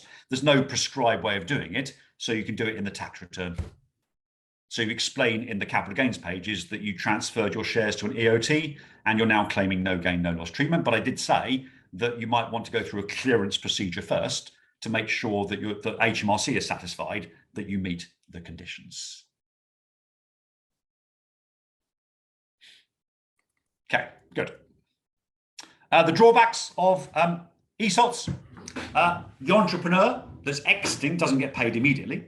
They are reliant on the company to generate sufficient cash to make payments to the trustees. Those payments they make, by the way, are not deductible for the company because they're capital in nature. They're designed so the trustees can then pay the entrepreneur.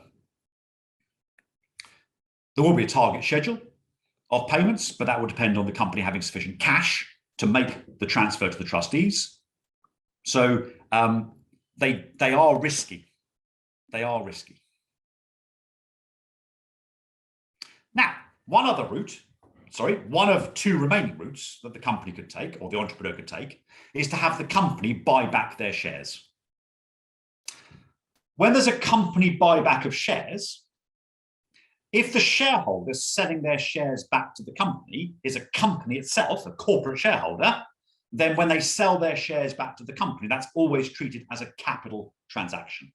So they're treated as making a capital gain on those shares. And that's because the other possible treatment of a distribution wouldn't yield any tax on a corporate shareholder, because companies don't pay tax on distributions they receive. If the buyback is from an individual, or I suppose a trustee as well, then the general treatment, the default treatment, is that it's only treated as a capital transaction to the extent that the company is returning the original subscription price of the shares. That is the original share capital and share premium that was recognised when the shares were first issued. The rest of the money paid back, by default, is treated as a distribution or dividend income. Now, if you're a higher rate taxpayer, that's costing you 33.75%. If you're a top rate taxpayer, that's going to cost you 39.35%. If you're a basic rate taxpayer, then it only costs you 8.75%. It's not so bad. But you can qualify to have the total amount paid by the company to buy back your shares as capital if you meet all of the conditions for that capital treatment to apply. You have to meet all of these conditions. And if you don't meet one of them, then it's treated as principally a distribution. Those conditions are that the company has to be unquoted. But as we discussed earlier, that includes companies that have an AIM listing but aren't listed anywhere else. The buyback has to benefit the trade. And that can include buying out a dissenting shareholder, an investor who wants to withdraw, and the other shareholders can't afford to buy the shares and don't want any third parties getting involved. That would be fine as well. Or that the proceeds are needed to enable the entrepreneur to pay an IHT liability of theirs caused by the death of somebody else. And they have to use the money raised to pay that IHT liability within 2 years. And they have to demonstrate that they couldn't have afforded to pay it without the company buying back their shares. That's a kind of a separate leg of buyback of shares. The vendor has to be UK resident, because if they're not, we can't charge them capital gains tax. Fourth, they must have held the shares for at least 5 years. That's reduced to 3 years if they inherited those shares. The vendor's percentage holding has to be reduced by at least 25%. And if those shares bought back are going to be cancelled, then the number of shares they have to buy back is a little bit fiddly. It's a little bit tricky. When you're judging the vendor's percentage holding for this purpose, you always include the shares held by their spouse or civil partner. And after the buyback, the vendor must not be connected with the company. So jointly with their spouse, they mustn't own more than 30% of the shares. And also they mustn't have a loan balance owed from the company that would use more than 30% of the company's assets to repay. They've got to meet both of those conditions to not be connected with the company. So let's say that your client owns 300 of the 1,200 shares in an unquoted company. Let's assume that all of the other capital method conditions are satisfied. The company will cancel the shares redeemed.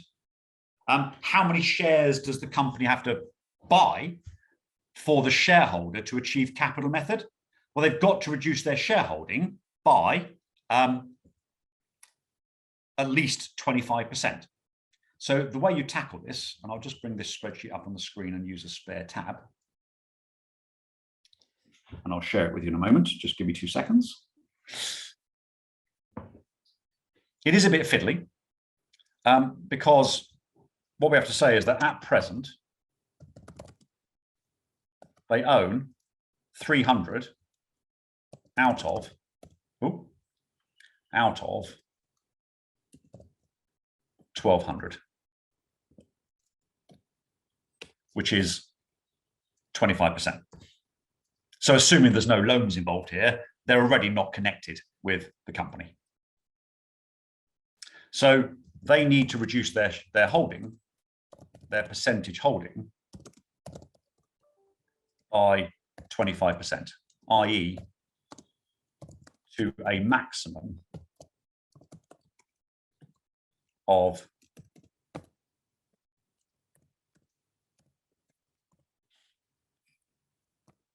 75% of 25%. Their percentage holding has to fall to no more than 18.75%. So if we let X equal the number of shares to sell to the company, the minimum number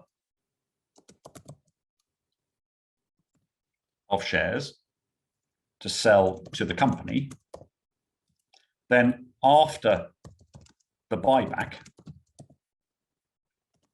the vendor owns 300 minus X shares, and the company has 1,200 minus X issued shares, because it cancels the shares it buys back. So 300 minus X divided by 1,200 minus X is the percentage which the vendor owns afterwards. That has to be less than or equal to 18.75%. Now, to solve that mathematically, you go 300 minus X must be less than or equal to 0.1875 times 1,200 minus X. So 300 minus X must be less than equal to, what's 0.1875 times 1,200? So that's 225 minus 0.1875x. If we then solve that inequation by bringing the 25 over to the other side, you get 75 is less than or equal to, moving the minus x over to the other side is 0.8125x. And to solve that, x must be greater than or equal to 75 divided by 0.8125.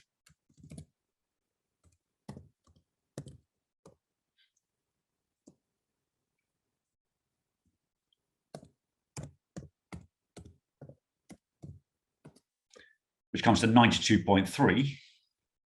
So the vendor must sell at least 93 shares to the company.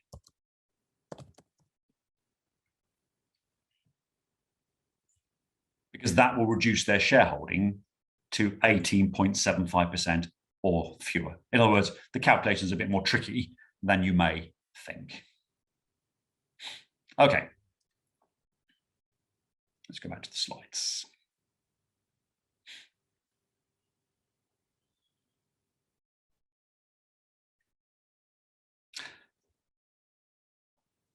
The other way in which the vendor can exit the company is for the company to be liquidated.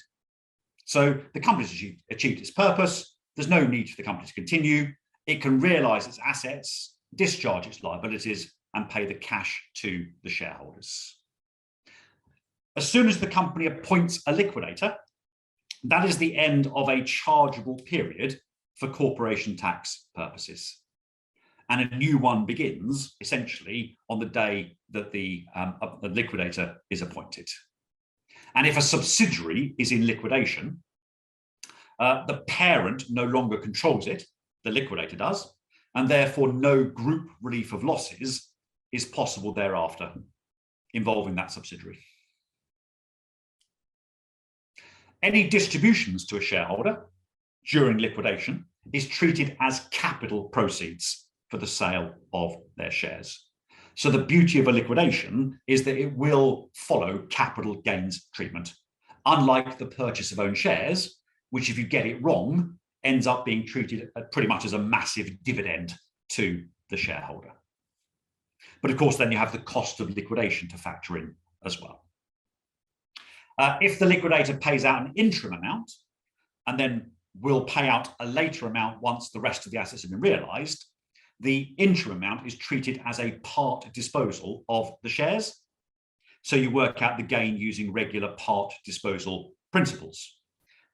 So the original cost of the shares is multiplied by A, which is the gross proceeds, which is the part disposal proceeds, divided by A plus B, which is the market value of the remaining holding, which essentially is the estimate of the future amount of cash the shareholder is going to receive in the final distribution or the remaining distributions. And as we discussed earlier, you can claim BADA if the company was trading throughout the 24 months before liquidation and the proceeds of liquidation are paid out within 3 years of that trade ceasing. It can still get BADA. Now, if the client is thinking of liquidating, they need to give some thought to the dividend rates that that client may suffer compared to capital gains tax rates. Because to the extent that the client is a basic rate taxpayer, they would prefer to receive dividends rather than gains, because dividends are taxed at, well, now 8.75%, whereas gains are taxed at a minimum of 10%. But having said that, gains are eligible for an annual exemption of £12,300, which if your client hasn't used it would be helpful. Dividends get a dividend allowance of £2,000. So £2,000 of dividends are taxed at nothing, and then the rest are taxed at these rates. So it's a bit more nuanced than this. But if the client is a higher rate taxpayer or a top rate taxpayer, they would always prefer to have capital gains than dividends. They'd much rather pay 10% or 20% CGT than pay 32.5%, 38.1% on dividends, or these days 33.75 or 39.35% tax on dividends. So those are possible exit routes for your clients.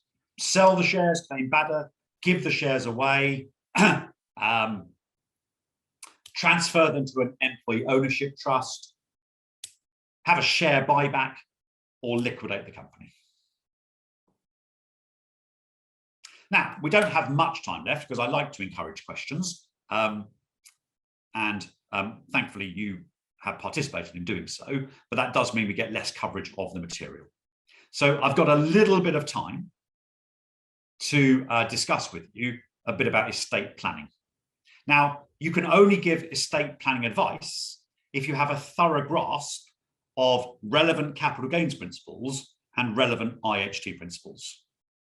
Once you have a grasp of that, the technique for estate planning is to give away assets that the client doesn't really need and which would not attract an immediate capital gains tax charge, in the hope that the client will survive 7 years, and therefore those gifts would fall out of account for IHT purposes.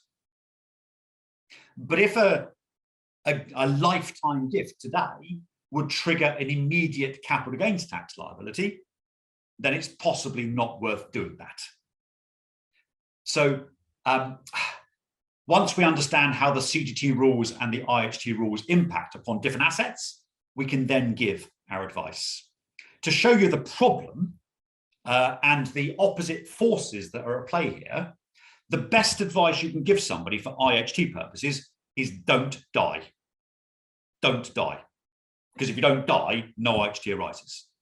The best advice you can give somebody from CGT perspective is die, because death doesn't trigger a disposal for capital gains purposes. And indeed, the beneficiaries of those assets inherit them at their market value on the date of death. Julian, yes. If the amount of cash to be distributed over and above the return of share capital is below £25,000, you can still informally wind up the company and not appoint a liquidator. But if the proceeds you're going to pay out in a liquidation are more than the share capital, share premium, plus 25,000, then you have to appoint a liquidator to get capital gains treatment. Now, let's just take a very, very brief look at some of the prerequisites for estate planning. So you need to understand that a gift is a disposal for capital gains purposes unless the asset is exempt. So the client can give away cash, they can give away cars, they can give away government bonds, corporate bonds, ISA investments, VCT shares that have been held for 5 years. They're all exempt assets for capital gains purposes. Give them away, there's no CGT. Machinery on which capital allowances can't be claimed. So you can give away antique clocks, antique watches, antique guns, medals. They'll all be exempt from capital gains tax. So you might as well give them away during your lifetime and hope you survive 7 years to avoid IHT as well. Gifts to spouses and charities are always at no gain, no loss. So you should identify assets that are exempt, first of all, and then also assets that are not exempt, but which you could give away and then jointly claim gift relief. So assets used in a trade, unquoted shares, like AIM shares. Gifting to trust, you'll never have a capital gains tax charge. You can claim gift relief on that. Things like agricultural land as well. The big problem assets are quoted shares and investment properties, because there are no reliefs that you can claim that could defer or exempt a gain on quoted shares and investments if you're looking to reduce the value of your wealth, your estate. So that is a problem. And the only way you can avoid capital gains tax on those is to put them into a trust. But that's going to have IHT implications, both now and going forwards. So they're always the problem assets, quoted shares and investments. You can't give them away generally without a capital gains tax charge arising. If you put them into trust, it has IHT implications. We talked about the gift relief restrictions before, so let's skip over that for now. And we talked about this before as well. Oh dear. IHT. What are the basic principles of IHT? Lifetime gifts to individuals are potentially exempt. No immediate IHT arises, and they become fully exempt if the donor survives 7 years. They become chargeable if the donor dies within 7 years, but if they manage to survive 3 years, then the rate of IHT is reduced. It's not the normal 40%, it'll be prorated for how long they survive, 3 to 4 years, 4 to 5 years, 5 to 6 years, or 6 to 7 years. It's called taper relief. Lifetime gifts to trusts are generally chargeable to IHT and have been since March 06, which means that if the value of the gift is greater than the available nil rate band, then the donor has to pay 25% tax if they're going to meet the tax liability of the transfer. If the trustees are going to pay the tax, it's 20%. And that is essentially a non-refundable payment on account of any death tax that might become payable if the donor, the settler, dies within 7 years of making that transfer.